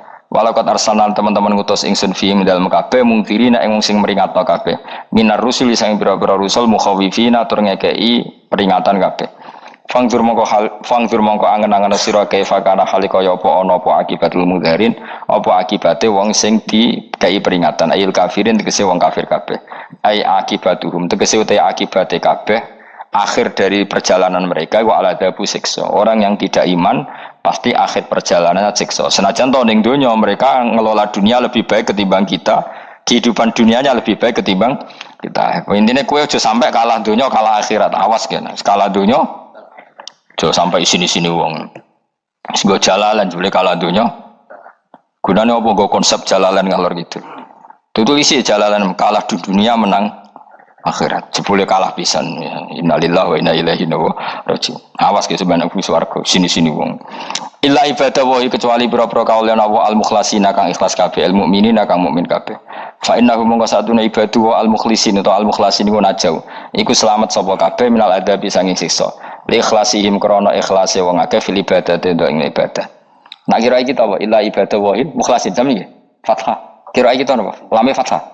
Illa ibadah wa mukhlasin ini, tapi ono sing kira mukhlisin mukhlasin kira gitu. Hah? Ora lha jeng Quran Quran. Mukhlas.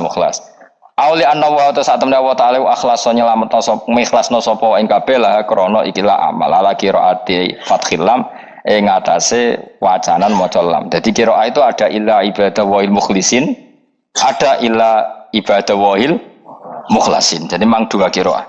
Tapi ki anut sing umum ya aja aneh-aneh ya. Walaqad nadana nuhun fala ni'mal mujibun.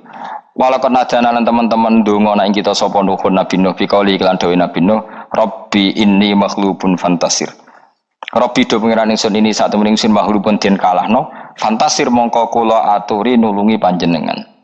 Fala ni'mal mujibun, mongko iku banget nikmate sapa al mujibun, sapa zat sing nyembadani lagu maring Nuh nahnu te kita. Aida'ana ala qaumi. Maksudnya Nabi Nuh ketika tertekan oleh kaumnya, kemudian Nabi Nuh berdoa kepada saya. Dan saya kata Allah fala ni'mal mujibun, zat terbaik yang memberi terkabulnya doa itu fala ni'mal mujibun. Ya Nuh berdoa kepada saya kata Allah dan saya kata Allah adalah zat terbaik yang bisa mengabulkan doa. Itu jenenge apa? Fala ni'mal mujibun. Aida ana tekse donga sapa Nuh nak kita ala qaumihi ing atase kaum Nabi Nuh fa ahlaknahum mongko ngrusak ingsun ing kaum Nabi Nuh bil haraki kelawan tenggelam. Dadi kowe nak mangkel mbek wong-wong sing ora iman iku pilihane iku kowe parek pangeran. Nak parek pangeran nak sing ora iman dikalahno pangeran. Kowe ora usah dadi ekstremis, malah ribet dhewe. Pasrahno napa pangeran. Lah nek ora wali ora mandi-mandi, ora mandi ya wis. Sementing kowe ning donya bernegara secara sehat, gak perlu dadi napa? Teroris, gak perlu jadi nopo ekstremis. Karena Nabi Nuh ketika mangkal mbek kaume, Nabi Nuh ngebom mereka apa matur pangeran? Matur pangeran, kemudian pangeran sendiri yang ngambil nopo tindakan. Kowe yo ngono mbek musuh-musuhmu sing hasud mbek kowe. Tapi ya mbah konang pangeran malah bela kono. Lah kadang musuhmu luwih bener timbang kono ya. Timbang kowe. Kono kerja keras sugih, terus duweni kowe sekere turu. Terus kok pasutno jebule pangeran bener. Kok kowe pemalas, kono bekerja keras. Ya mbon ngono. Lan juga mati musuh wong saleh. Mergo nak maksudno malah balik ning kowe. Dia musuh sing ra saleh dadi menang kowe. Nak padha ra saleh ya mbok ra jelas. Fa ahlaknahu mongko ngrusak ingsun hum ing kaum Nabi Nuh bil gharaqi kelawan apa tenggel. Sehingga nabi-nabi dulu nak kecewa mbek musuhe iku mature teng pangeran, mboten Kalau perang itu beda loh. Nabi kalau perang dia perang di arena perang di Badar di Uhud. Jadi janjian terus duel. Orang kok musuhnya turu terus di sebelah buat nonton itu. Ya kalau mau perang ya janjian. Jadi fair. Mereka nantang Nabi. Tentu kan tidak baik kalau kebenaran ditantang kebatilan tidak berat. Terus akhirnya ya duel ini wow. Tidak. Yang jelas perang itu tidak sepihak. Makanya bahasa Arabnya takotul saling perang. Jadi wazan kalau dalam nahwu itu dalam sorof itu qatala itu wazannya musyarakah. Musyarakah itu saling merang, saling nyerang. Jadi nggak boleh sepihak. Makanya janjian oke, mau iduna badrun. Kita perjanjian kita ketemu di apa? Badar terus ketemu. Orang kok limbe-limbenan itu mboten. Memang tarung. Jadi keren. Sing kalah ya keren, sing menang ya keren. Mereka corong Jawa wani adep. Boten nyulik ini boten. Sehingga disebut muqatalah atau napa kital. Masdarnya itu qatala yuqatilu muqatalatan. Malah latihan sorof lah jong. Karena syarat mufassir itu harus ahli napa? Sorof. Wa najina ulan nyelametno ingsun ing Nabi Nuh wa ala ulan keluargane Nabi menal karfil azim saking banjir sing gedhe. Ail gharqi tegese selamat sangka tenggelam. Wa ja'alna lan gawe ingsun zuriyata yang anak turun Nabi Nuh hum al-bakin. Fanasu mongko te manusa kulhum kabeh nasikum minasli sanging turun Nabi Nuh alaihis salam. Makanya jenengan yang syukur. Jadi turunan yang sekarang itu sudah steril. Saya ulang lagi. Kamu ini sudah turunan yang steril. Tidak ada bapak yang kafir. Yo kowe kabeh sing ngaji Jalalain. Kowe kabeh. Ini mbah-mbah kamu sudah apa? Steril. Karena manusia pertama Nabi Adam, terus Nabi Adam seterusnya itu masih ada yang kafir macam-macam. Era Nabi Nuh ini bapak kedua. Sing kafir tenggelam kabeh, terus ada orang 80 semuanya mukmin. Makanya kita yang sekarang itu istilahnya Allah zurriyataman hamalna ma'nuh. Kita ini turunan orang yang diangkat di perahunya Nabi Nuh. Makanya manusia pertama dari Nabi Adam, terus itu masih macam-macam. Era setelah Nabi Nuh sudah steril, nggak ada lagi yang apa? Kafir. Umpama mbah-mbahmu ana sing kafir meneh, iku ya kafir sing ora asli. Sehingga engkau ya langkai wae. Mesti aja anggap langkai wae. Terus melok mbah sing napa? Sing mukmin. Ya jelas ya, fannasu kulluhum min naslihi alaihis salam. Jadi setelah periode banjir itu semua manusia itu sudah turunan Nabi Nuh dan pas itu sudah steril semuanya apa? Mukmin. Ya orang 80 semuanya orang apa? Nah, setelah itu ada lagi yang kafir.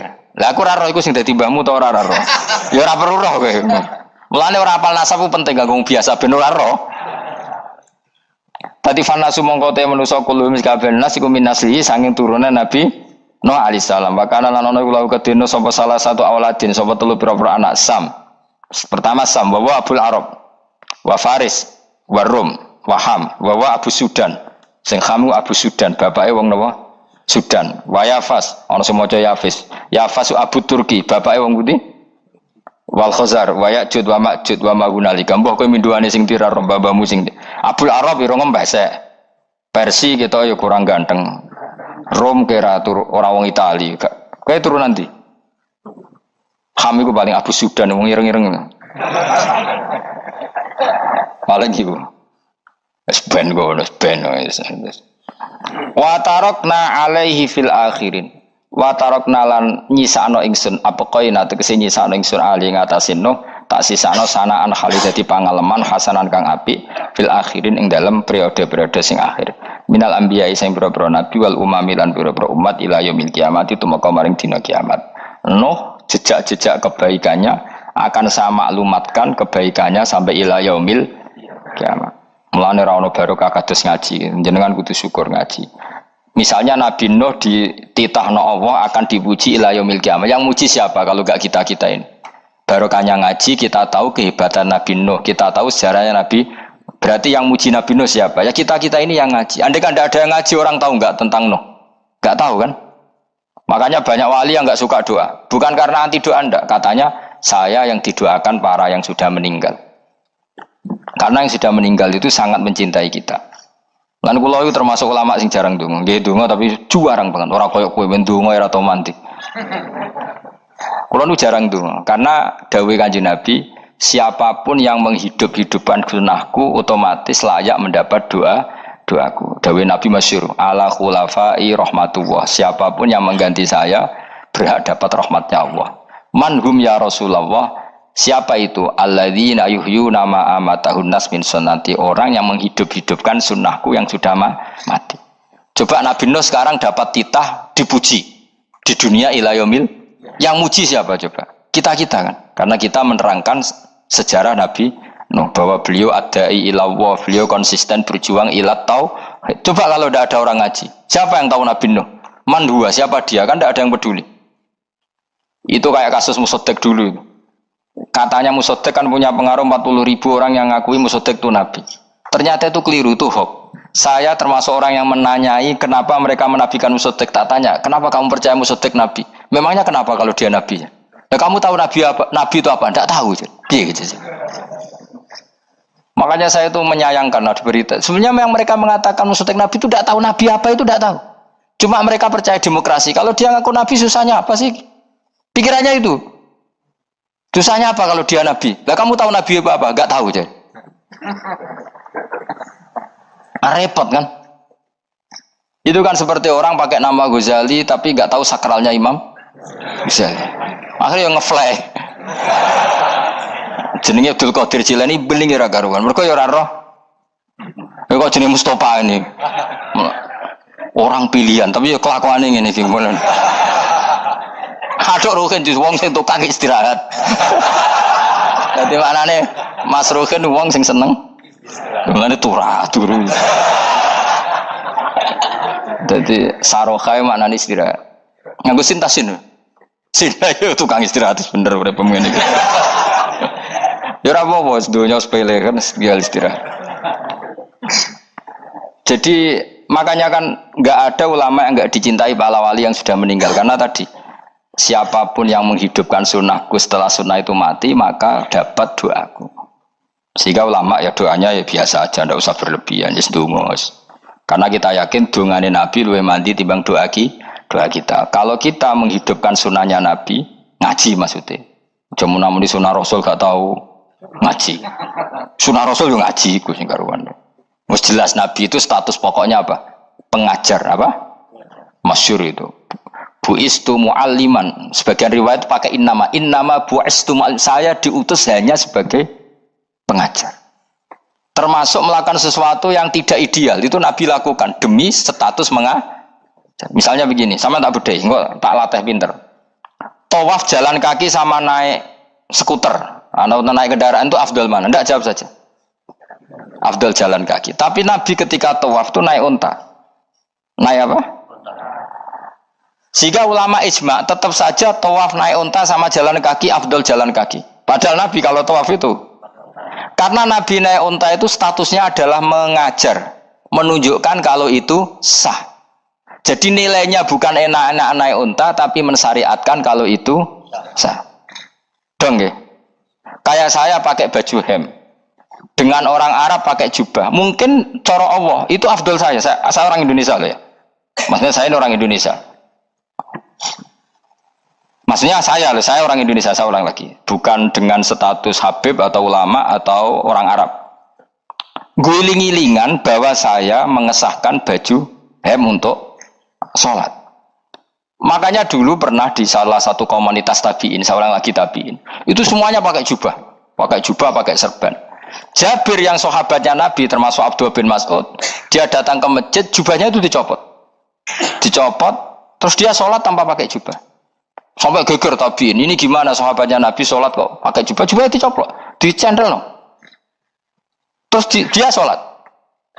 Ketika sholat ditanya, ya sahibah Rasulullah, kok ini sahabatnya Nabi sholat pakai jubah kok malah dicopot. Supaya kalian semua tahu bahwa kita dulu zaman Nabi biasa sholat pakai sarong, terus diikatkan di leher, saking tidak menemukan jubah. Tapi itu menjadi penting supaya orang tahu bahwa syarat sahnya sholat tidak bergantung harus pakai jubah. Meskipun kita sepakat pakai jubah sunat, kita selalu sepakat pakai jubah sunat. Tapi harus ada enggak? Kalau semua kiai pakai jubah, nanti satpam harus pakai, supir harus pakai. Karena kalau mau sholat jadi bingung. Ini barokahnya Jabir, orang tahu ternyata sholat itu yang paling pokok adalah nutupi aurat. Sama Rasulullah itu kadang tidak melakukan ibadah kelas paling afdol. Kayak tadi beliau tawaf naik unta. Tapi itu menjadi afdol karena nilainya mengajarkan bahwa itu sah. Paham ya? Terus beda. Perilaku sama pengajaran itu beda. Rasulullah itu nggak mungkin sholat lupa. Tapi Nabi pernah lupa. Andai kan Nabi tidak pernah lupa, kita tidak tahu caranya kalau sholat masyhur itu. Nabi pernah sholat hanya 2 rakaat. Terus beliau akan pulang. Terus sahabat diam semua karena mereka punya adab. Terus ada orang yang agak bedui. Aku sirati sholatu amnasita ya Rasulullah. Ini sholat model qashar apa memang kau lupa? Karena sahabat mulai dulu sudah ngerti usul fikih. Kalau ini duhur 2 rakaat, mulai besok berarti 2. Karena ngambil yang paling akhir. Zaman Nabi kan ada nasa mansuh. Kalau tak kemarin duhur 2, berarti duhur terkini 2. Terus Nabi balik lagi ke majelis, mengkonfirmasi ahakun makola Dzul Yadain, apa yang dikatakan Dzul Yadain tadi benar. Iya ya Rasulullah, engkau tadi sholat hanya 2. Terus Nabi takbir menambahi 2 rakaat. Artinya apa? Kalau kamu lupa, itu tidak harus mengulang dari awal, cukup bina meneruskan. Sehingga misalnya kita tawaf sudah 3 putaran, terus kita batal, ya kita wudhu saja. Mulai awal apa teruskan terus keempat? Coba kalau Nabi gak pernah salah seperti itu, kita tidak tahu cara ngelola kesalahan. Ya misalnya kamu tawaf, terus batal. Kamu wudhu, nambah keempat apa mulai dari awal? Nambah keempat. Karena setiap seperti itu, bana alama fa'ala, harus meneruskan, bukan Andai kan Nabi tidak pernah melakukan itu, kita tidak tahu caranya. Ojo kok malah komentar sholat nganti lali kowe eling apa wae cangkemmu. Laline Nabi ora koyo lalimu. Mulane nek ana imam sholat salah iku anggap ae niru Nabi. Cuma bedane Nabi untuk ganjaran wong iku gak ngono, tapi tetep. Jadi Nabi itu beberapa kali itu ngalami sesuatu yang tidak afdol. Tujuannya satu, untuk pelajaran. Makanya masyhur itu riwayat makuntu ansa walakin unassa li as-sunnah. Saya itu tidak pernah lupa, tapi sama Allah didesain lupa li as-sunnah supaya itu jadi sunnah. Jadi makuntu ansa walakin unassa li as-sunnah. Jadi saya tidak pernah lupa, tapi sama Allah didesain lupa supaya jadi sunnah, cara ngelola kelupaan.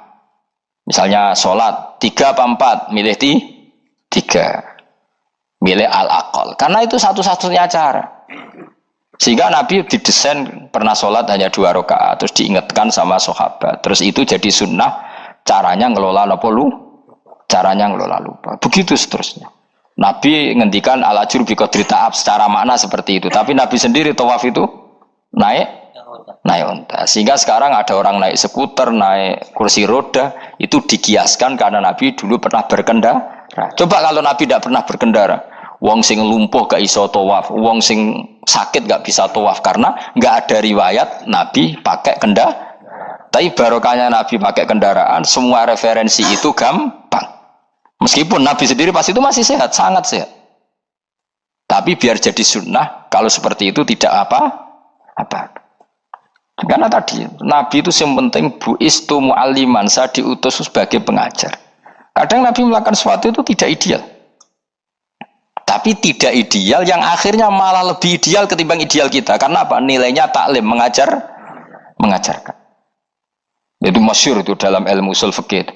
Jadi yang dilakukan Nabi jaiz, biasa-biasa saja atau boleh, itu statusnya bagi Nabi adalah fardhu ain karena liwujubi taklim, karena menjadi kewajiban mengajar. Masyhur itu jadi dalam usul fikih itu, karena Nabi berkeharusan menjelaskan. Sehingga kamu jangan tanya apakah yang dilakukan Nabi itu mesti kelas paling utama. Jawabannya ya, misalnya gini, Nabi itu sangat mencintai Qiyamul Lail, sangat-sangat mencintai Qiyamul Lail. Tapi Nabi hari keempat itu sudah gak mau ikut sholat di masjid. Terus ada riwayat kubu sebelah bilang Nabi baru sholat 2 rakaat, terus enggak. Ada yang bilang 8, macam-macam. Nah, yang jelas orang sepakat riwayat itu hari keempat Nabi sudah gak sholat di masjid. Dan itu bagus bagi Nabi, meskipun bagi kita agak bagus. Kenapa? Andai kan Nabi sholat Qiyamul Lail selalu di masjid dan selalu 20 rakaat atau selalu 8 rakaat, pasti orang ngira itu fardhu ain, bahwa Qiyamul Ramadan harus apa?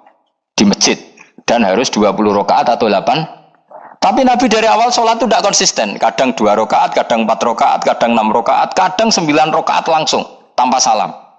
full langsung salam. Kadang 2 salam, kadang 9 rakaat full langsung salam. Akhirnya apa? Imam Syafi'i berkesimpulan yang namanya tasyahud awal itu sunat. Kamu sekarang sholat duhur, keyakinan kamu tasyahud awal sunat gak menurut mazhab Syafi'i? Sunat kan? Karena Nabi pernah sholat malam 9 rakaat langsung tanpa tahiyat, salam 1. Nah karena Nabi tidak konsisten juga beberapa kali meninggalkan itu, umatnya tahu kalau tarawih itu sunat. Sehingga bakul mie ya tetap adol mie, yang tatpam tetap jaga. Dan orang tidak akan mencibir itu karena memang ada yang pulang tarawih, ada yang enggak, dan itu kebanyakan.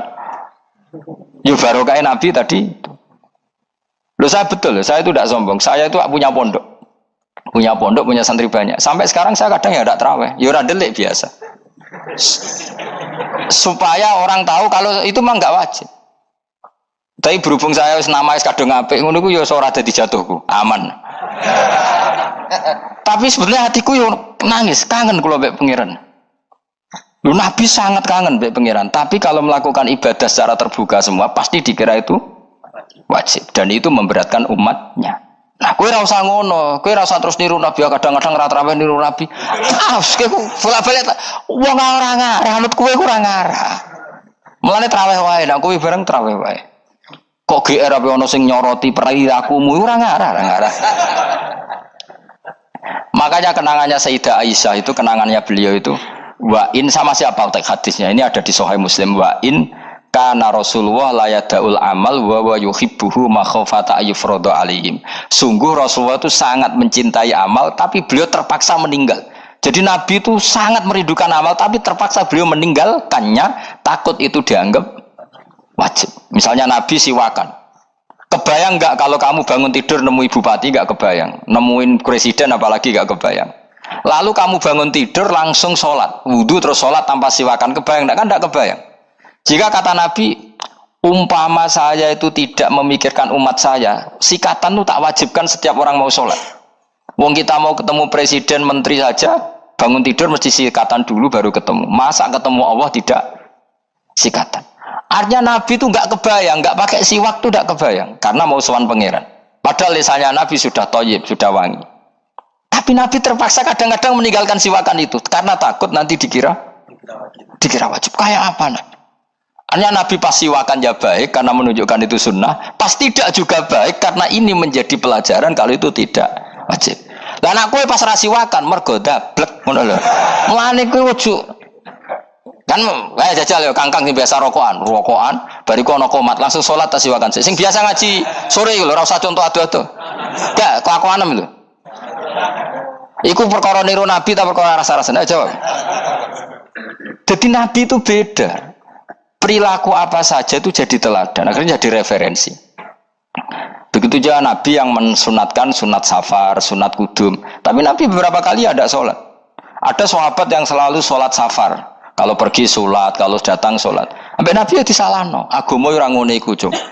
Aja nemen-nemen. Wala yusyadza hadatina ahadun ila ghalabu. Sing tenanan nyekeli agama, iku kok mesti kalah. Nak kalah terus bosen. Utawa tukang nyalahno wong liya. Coba kamu kalau enggak pernah tahajud, wong turu terus mbok arani Zaid turu, Ruhin turu. Jajal kita tahajud 2 minggu. Oh kebo itu ra turu. Lha tahajud 2 minggu wae ngebok-ngebokno wong kan itu. Mulane solehmu bahaya. Mulane aku seneng soleh pas-pasan ini seneng. Sekali over city mesti cangkemmu elek. Aku yakin lho. Wis rai-rai ini ketara, aku sapal lho. Jajal kowe sing ngaji aku kon tahajud seminggu wae. Roh wong turu. Ngorok pisan. Oh ning donya pisan turu kebo. Padahal lagi rong kayak apa kalau kita tahajud setahun. Mulane orang ngekeki rezeki kita tahajud wis diangen-angen iku kira-kira oh bahaya aja iki nak tahajud. Tapi aku tetap sunat tahajud, tapi kelakuannya belum dijogo. Maksudnya ya tahajud tanpa ngritik orang. Nek kowe kuat ngono ya monggo. Nek kira-kira cangkemmu elek sadok urip ngene-ngene wis. Ibadah pas-pasan. Wong nggo model hadis Arabi, ya Rasulullah, betul salat itu hanya 5 kali sehari ya. Enggak ada yang lain yang wajib ndak. Demi Allah saya ndak akan menambahi dan ndak akan mengurangi. Pas. Wis wae makom kula wis wong desa niku mawon. Daripada nambahi tapi akhirnya Nak sampai nabi ibadah sak dure kula nggih monggo. Itu lebih baik. Wis ra alim ra ibadah terus kabeh opo. Nak kula kan ketambal ngalim. Kurang ibadah menang alim. Lan aku ya kurang ibadah menang apa? Menang kasus. Tapi Rasulullah itu tersiksa jelas. Beliau itu kalau gak ibadah tersiksa. Tapi terpaksa meninggalkan ibadah yang dicintai karena takut dianggap wajib. Kayak apa Rasul? Perasaan saya juga seluruh ulama di dunia. Saya ulang lagi, perasaan saya juga seluruh ulama di dunia. Bahwa Islam masuk itu macam-macam sebabnya. Dulu kita tahu, kita sebagai warga Indonesia, Islam masuk itu ya dibawa orang yang agak kedunyan, ya kayak jenengan lah kira-kira gitu. Ya kayak mbak-mbak ini, ya agak-agak mata duitan itu. Karena kita tahu rata-rata ahli sejarah mengatakan Islam di Indonesia dibawa kiai apa pedagang. Pedagang tuh nyari uang apa nyari dakwah kira. Ya semoga Anda mirip-mirip seperti itu. Ya jadi nyari uang karena ada nurani Islam sehingga tetap saja membawa Islam. Saya tidak tahu Islam Anda ala apa, tidak tahu. Pokoknya mau ngaji ya berarti Islam ala ahli sunnah apa? Wal jamaah. Jadi ini penting saya utarakan bahwa Islam itu agama yang mudah difahami. Sehingga dibawa pedagang saja ya kasil. Gitu. Dibawa orang yang kedonyan gak jenengan juga kasil. Gitu. Dibawa orang baik ya kasil, dibawa orang broken juga kasil. Ini penting saya utarakan karena saya ngaji di mana-mana bilang ciri utama kebenaran absolut adalah kebenaran yang bahkan orang gak benar saja bisa bawa. Tapi bukan berarti saya dukung Anda tidak benar, kan sudah tidak benar dulu sebelum kenal saya. Tapi nggak apa-apa, nggak benarnya umat Islam insya Allah dimaafkan sama Allah Subhanahu. Ya asal tobat maksudnya. Begini, kalau 1 ditambah 1 2 itu namanya hakikat. Ciri utama hakikat adalah siapapun akan menerima. Saya sekarang tanya sama Anda, kira-kira 1 tambah 1 2 itu musuh Anda pun mengatakan 2 apa tidak? Ya. Pekerja Korea ya bilang 2, rektor Al-Azhar juga bilang 2. Kamu yang sekarang sedang mungkin sebagian broken sama istri juga bilang 2. Istri kamu yang mangkal sama kamu juga bilang 2. Yang cemburu ya bilang 2, yang dicemburuin juga bilang 2. Karena begitu mudah kebenaran absolut diterima oleh siapa saja. Begitu juga eksistensi Allah sebagai Tuhan. Itu mudah diterima oleh siapa saja. Sehingga pembawanya tidak perlu seorang kiai atau gus atau mubalek atau ketua muin, tidak. Cukup karyawan pekerja Korea. Karena kebenaran absolut itu kebenaran yang mutlak. Siapa saja yang waras pasti ngakui. Kira-kira orang yang berpikir sehat pasti berpikir begini, ini yang diajarkan Quran. Bumi ini kadung wujud. Sudah wujud kadung wujud, punya eksistensi. Mungkin nggak sesuatu yang wujud, kemudian disebabkan oleh sesuatu yang nihilisme, yang tidak ada. Mungkin enggak? Enggak mungkin. Yang namanya penyebab itu harus sesuatu yang wujud. Di mana-mana penyebab itu harus punya eksistensi. Karena langit dan bumi ini kadung wujud, pasti penyebabnya adalah wujud. Karena wujud penyebab harus bersifat super. Lah bersifat super ini oleh ulama dikatakan wajibil wujud. Itu akal siapa saja akan terima. Cuma kemudian setelah terima itu orang macam-macam cara berpikir. Mungkin orang Jawa dulu bilang itu Sahyang Widi. Kalau orang sini mungkin bilang apa itu? Dewa atau apa ya? Enggak tahu saya itu. Karena itu yang teman sampean, enggak teman saya itu. Tapi yang jelas begini, ini konstruksi ini harus kita jaga. Nanti saya bacakan teks hadisnya. Kebenaran sejati ciri utamanya adalah ada absolutisme, ada kebenaran mutlak. Ciri utama kebenaran mutlak adalah diakui bahkan oleh siapa saja, termasuk oleh orang fasik. Orang fasik itu orang nggak benar. Misalnya ada imam masjid besar Istiqlal, ditanya 1 tambah 1 bilang apa? 2. Nanti kira-kira yang lonte juga bilang apa? 2. KPK juga bilang koruptornya yang ditangkap 2. Nah, eksistensi Allah sebagai Tuhan ini kebenaran yang absolut. Maka agama ini juga boleh diterima oleh siapa saja, termasuk oleh orang fasik, orang nggak jelas. Ini penting saya utarakan karena sekarang marak kelompok yang mengatakan orang Islam kalau zina menjadi tidak muslim, orang Islam kalau korupsi menjadi tidak muslim. Salah sedikit tahlilan jadi kafir, percaya wasilah jadi itu tidak benar seperti itu. Karena kebenaran eksistensi itu kebenaran yang nggak bisa diganggu gugat. Seperti Anda ini kan warga Indonesia, KPK ya warga Indonesia, koruptornya juga warga. Apa setelah dia korupsi lalu tidak warga Indonesia? Tetap warga. Orang yang meyakini kalimat tauhid setelah dia salah apa terus tidak tauhid? Kan tetap ya. Maka dia tetap Islam. Ini penting saya utarakan. Kalau seorang warga Indonesia yang koruptor, yang macam-macam saja tetap warga Indonesia, padahal banyak kesalahan. Karena status warga Indonesia adalah status yang permanen.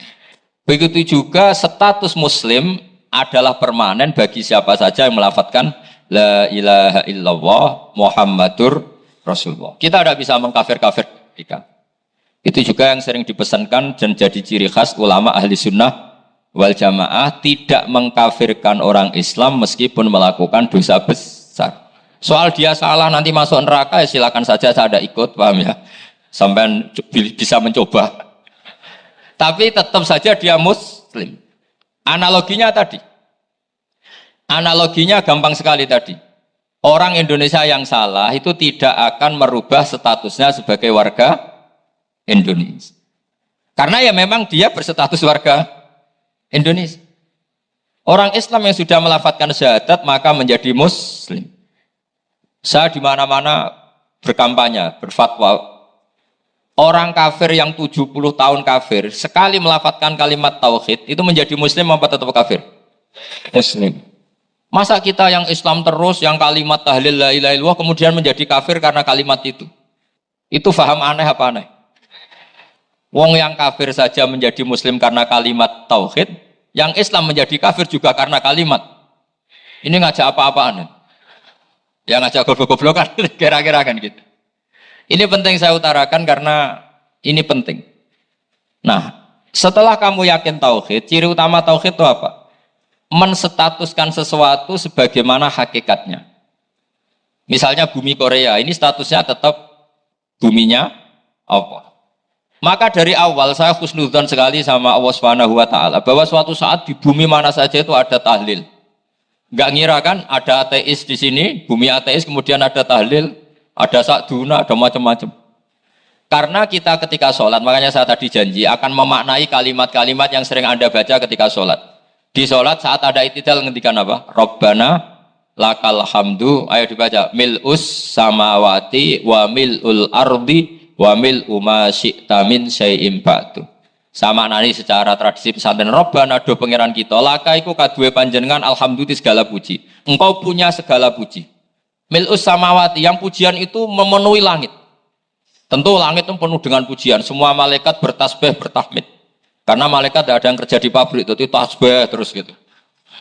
Gak ada yang nyari uang, gak ada yang cari won ya. Apa won ya kalau bahasa? Kalau di sini enggak, kiainya aja nyari uang. Terusannya apa? Wamilul ardi, dan pujian itu memenuhi bumi. Korea termasuk bumi Allah apa enggak? Jadi saya sudah menduga suatu saat Korea itu ya penuh dengan pujian. Dan ini betul. Siapa yang ngira kalau di bumi Korea ada yang hafal lagu Sakduna itu? Itu lagu kesayangan guru kita semua, Kiai Haji Maimun Zubair. Gak ada yang ngira. Siapa yang ngira kalau di sini ada ngaji seperti ini? Di Rusia juga sama. Uni Soviet itu negara ateis. Tapi lama-lama pecah karena glasnost itu dan perestroika itu. Kemudian menjadi pecahan-pecahan negara Muslim. Ada Uzbekistan, Tajikistan, Ceknya, semuanya menjadi negara apa? Muslim. Karena dari awal lakal hamdu mil'us samawati wa mil'ul ardi. Dan pujian itu pasti memenuhi langit, juga memenuhi bumi. Kalau Anda baca itu di Indonesia, mungkin wajar, di Indonesia banyak acara-acara seperti ini. Tapi kalau di Korea, ternyata benar. Dan Anda ini kalian semua termasuk pembuktian benarnya wamilul ardi. Keren kan teman? Oh keren sekali, bukan sekedar keren, keren sekali. Makanya saya jarang diundang pengajian mau, tapi diundang di Korea mau. Tapi saya ada niat datang undangan, memang saya ingin datang. Jadi, ya karena itu. Ini bentuk penghormatan saya. Bentuk penghormatan saya bahwa pada akhirnya benar-benar lakal hamdu mil'us samawati wa mil'ul ardi. Jadi Anda tidak perlu pesimis, dulu Indonesia juga seperti itu. Banyak Buddha, Hindu, macam-macam ateisme. Kemudian berkatnya para ulama sekarang jadi negara yang mayoritas Muslim. Korea, barokahnya orang-orang kedonyan seperti ini banyak Islam itu. Enggak apa-apa. Karena sebagian agama Islam, sebagian sejarah ditulis di bawah pedagang-pedagang Gujarat. Kira-kira orang Gujarat ke Indonesia dulu yang namanya pedagang cari apa? Uang. Tapi namanya orang Islam hatinya tetap adanya tauhid. Nyari uang ya tetap sambil dakwah. Kalau yang ke Korea langsung kiai mungkin tidak seramai ini Islam. Karena kalau kiai datang langsung dicurigai jadi misionaris. Jadi ribet malah. Tapi kalau sampean nggak ada yang curiga. Namanya pekerja, pekerja saja nyari uang. Dan itu memang fakta. Cuma kadang ya sadar terus ya bagus lah seperti itu. Nggak apa-apa. Maksud saya ini saya memberi support, memberi tasjek bahwa Allah itu luar biasa. Jadi kalau ingin menyebarkan agamanya macam-macam. Kadang kiai tidak bisa mengislamkan orang, itu anak-anak mahasiswa pacaran, itu banyak yang pacarnya itu masuk Islam. Tapi sampean jangan bilang pacaran halal, ya tidak pernah halal. Tapi Allah kalau menghendaki memberi hidayah itu jalannya macam-macam. Ada yang lewat kerja, coba yang bayangkan ada tahlilan di Korea itu semua kiai tidak pernah bayangkan. Tapi setelah banyak pekerja di sini, kemudian mereka insaf atau sedang insaf, tidak tahu ini. Sampai kapan insafnya juga tidak tahu. Tapi yang jelas ini hebat. Ini apa? Hebat. Tahu-tahu ya seperti ini. Makanya iman saja. Rabbana lakal hamdu mil'us samawati wa mil'ul ardi. Masih ditambahi wa mil'u ma syi'ta min syai'in ba'du. Karena Allah itu zat yang tidak terperikan, zat yang tidak terbatasi. Maka pujian di langit dan bumi ini masih kurang. Masih ada apa saja yang nanti akan dipenuhi oleh pujian kepada Allah Subhanahu wa ta'ala. Wa mil'u ma syi'ta min syai'in ba'du. Dan pujian kepada Engkau ya Allah akan memenuhi semua ruangan yang Engkau kehendaki. Mungkin suatu saat negara-negara yang sekarang yang paling minim Islam itu di Amerika Selatan. Kayak di Argentina dan sebagainya. Itu nanti suatu saat juga penuh dengan pujian. Karena tetap Rabbana lakal hamdu mil'us samawati wa mil'ul ardi wa mil'u ma syi'ta min syai'in ba'du. Saya di Jogja setiap akhir ngaji saya ajarin wiridan. Mungkin wiridan ini tidak asing bagi jenengan karena sering saya baca. Subhanallah wa bihamdihi adada khalqihi wa ridho nafsihi wa zinata arsyihi wa midada kalimat. Bahwa kita memuji Allah itu adada khalqi, sesuai jumlah makhluk Allah. Semua makhluk Allah meskipun kelihatannya mengecewakan, ini semuanya memuji sama Allah Subhanahu wa taala. Meskipun kadang kita kecewa, kadang kita tidak cocok. Coba barokahnya Anda ini agak-agak kecewa gitu dengan Indonesia karena enggak menyediakan lapangan kerja untuk Anda. Tapi ya enggak kecewa-kecewa amat ya, agak-agak saja. Karena Anda tetap semua mencintai Indonesia. Gara-gara agak-agak kecewa cari negara lain. Akhirnya di Korea, ada yang di Jerman, ada di Inggris. Tapi bawaan pernah ngaji di musola, Islam ini ke bawah. Sehingga karena Islam ini ke bawah, tahu-tahu ada komunitas yang memikirkan Islam. Umumnya orang mikir Islam itu ya bikin masjid. Kalau di Korea unik, nyewa apa? Nyewa gedung untuk masjid. Itu kalau diceritakan di Indonesia aneh. Ini masjid sewaan. Masjid. Tapi kalau di sini lazim, karena kalau beli mahal ya cukup sewa. Saya tidak tahu kalau dalam terminologi agama tempat Anda sujud ini nanti jadi saksi di akhirat. Itu yang permanen apa yang sewaan tidak tahu. Jadi nanti bumi ini tanya, ya saya ya Allah pernah dipakai sujud, tapi setelah 1 tahun nggak kuat menambah lagi. Makanya saya dukung tadi yang ada gerakan masjid apa. Sebenarnya permanen nggak permanen itu tetap bagus, tidak usah memaksakan.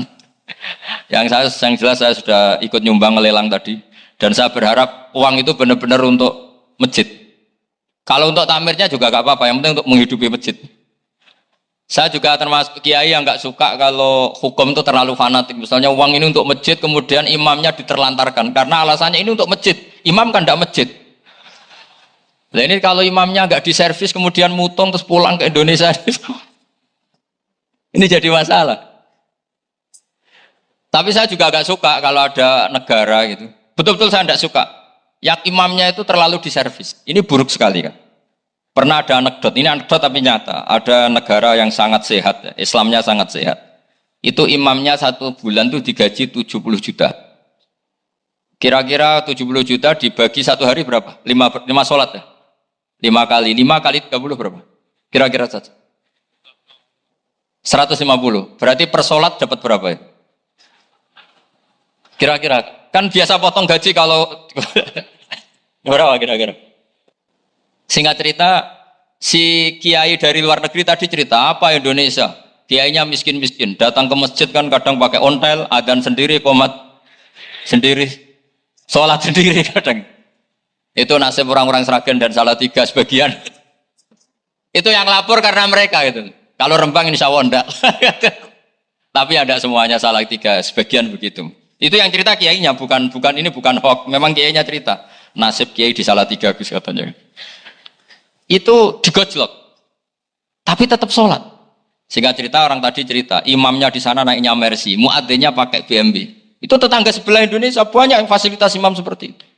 Karena gajinya sampai 70 juta. Setelah dia cerita bangga karena negaranya mengapresiasi imam sholat, sama ke Indonesia dia omongin gini, makanya kamu sholat terus, takut potong gaji ya. Itu targetnya bukan main dia. Dikira itu satu sifat kelebihan negaranya, ternyata buruk sekali karena imam sholat karena takut potongan gaji. Akhirnya ke Indonesia bangga, alhamdulillah kita sholat tanpa gaji. Dan tetap sholat. Keren mana yang digaji sama Anda? Ini yang di atas ini banyak calon imam. Tidak keren mana imam yang digaji sama Anda? Keren yang enggak. Tapi kalau pertanyaannya dibalik, keren mana jamaah yang peduli imamnya sama yang enggak peduli? Jadi jawabannya harus tetap seperti itu. Imamnya keren yang ikhlas. Tapi jamaahnya keren yang peduli imamnya. Jelas ini ya fatwa saya ya. Gimana? Imamnya baik yang ikhlas. Tapi jamaahnya baik yang peduli nasibnya. Tapi sekali imam dari awal gak ikhlas, itu harus di PHK. Itu bahaya bagi agama kalau awalnya sudah ada ikhlas. Karena nanti setelah habis subuh terus dihitung. Wong setahu saya sholat terus kok kenapa gajinya tinggal segini? Ya, setahu saya sholat terus kok gajinya tinggal segini. Terus nanti takmirnya bilang, kemarin duhur Pak Yai tidak ngimamin. Kemarin asar tidak ngimamin. Terus dihitung. Bisa enggak agama akan berjalan seperti itu? Enggak. Ya makanya pertanyaannya tadi, suka atau punya imam ikhlas? Suka, tapi imamnya juga suka kalau jamaahnya peduli. Ini penting, jadi saya mensupport Anda, mensupport kalian semua bahwa agama ini akan diurus oleh Allah Subhanahu wa taala. Makanya Sayyidina Umar radhiyallahu anhu kalau disuruh mikir agama itu tidak mau. Tidak mau betul. Ketika Umar jadi khalifah itu puncak keemasan masa Islam. Semuanya stabil, semuanya hebat. Sampai Irak, Iran zaman itu Persia masih. Semuanya Mesir, itu semuanya ikut Islam. Ketika Islam pada puncaknya, yang dikhawatirkan oleh masyarakat adalah begini. Lalu setelah Umar itu bagaimana? Islam setelah dipimpin orang yang tangguh, yang kuat, yang waroi, yang zuhud. Lalu setelah Umar itu gimana? Tapi Umar disuruh mikir gak mau. Sampai setiap Abdullah bin Umar jalan-jalan di kampung-kampung itu abahnya dianggap pecundang. Tahu sampean pecundang? Orang yang gak tanggung jawab. Karena orang-orang bilang gini, ya Abdullah bin Umar, bagaimana pendapat Anda kalau ada penggembala kambing di tengah hutan atau di tengah padang rumput, kemudian dia ninggal gelanggang kambingnya. Kamu anggap penggembala ini gimana? Oh itu penggembala yang dolim itu. Pasti kalau kambing tinggal ya kacau. Apalagi ini umat Rasulullah Shallallahu Alaihi Wasallam. Ini abah kamu tidak pernah wasiat, tidak pernah ngatur suksesi. Lalu Islam setelah dia bagaimana? Suruh dia ngomong penggantinya siapa? Karena beliau sudah sepuh harus ada suksesi. Akhirnya Abdullah bin Umar lapor ke Umar. Ini gimana abah orang mengkomplain begini. Apa kata Umar? Agama itu beda dengan kambing katanya. Agama itu milik Allah Subhanahu. Mbok saya pikir, tidak saya pikir tetap jalan. Nah ini terbukti. Jangan ulama ya ndak, mufti ya ndak, tapi bisa menjalankan agama. Kalau agama sampean pikir malah rusak. Sudah pokoknya lakukan saja, tidak usah dipikir. Akhirnya betul. Karena agama ini milik Allah. Soal kita serius memikirkannya itu karena khidmah, karena kita ingin berbakti pada agama. Tapi Anda tidak boleh berpikir kalau agama ini butuh pemikiran Anda. Beda loh ya. Kita khidmah agama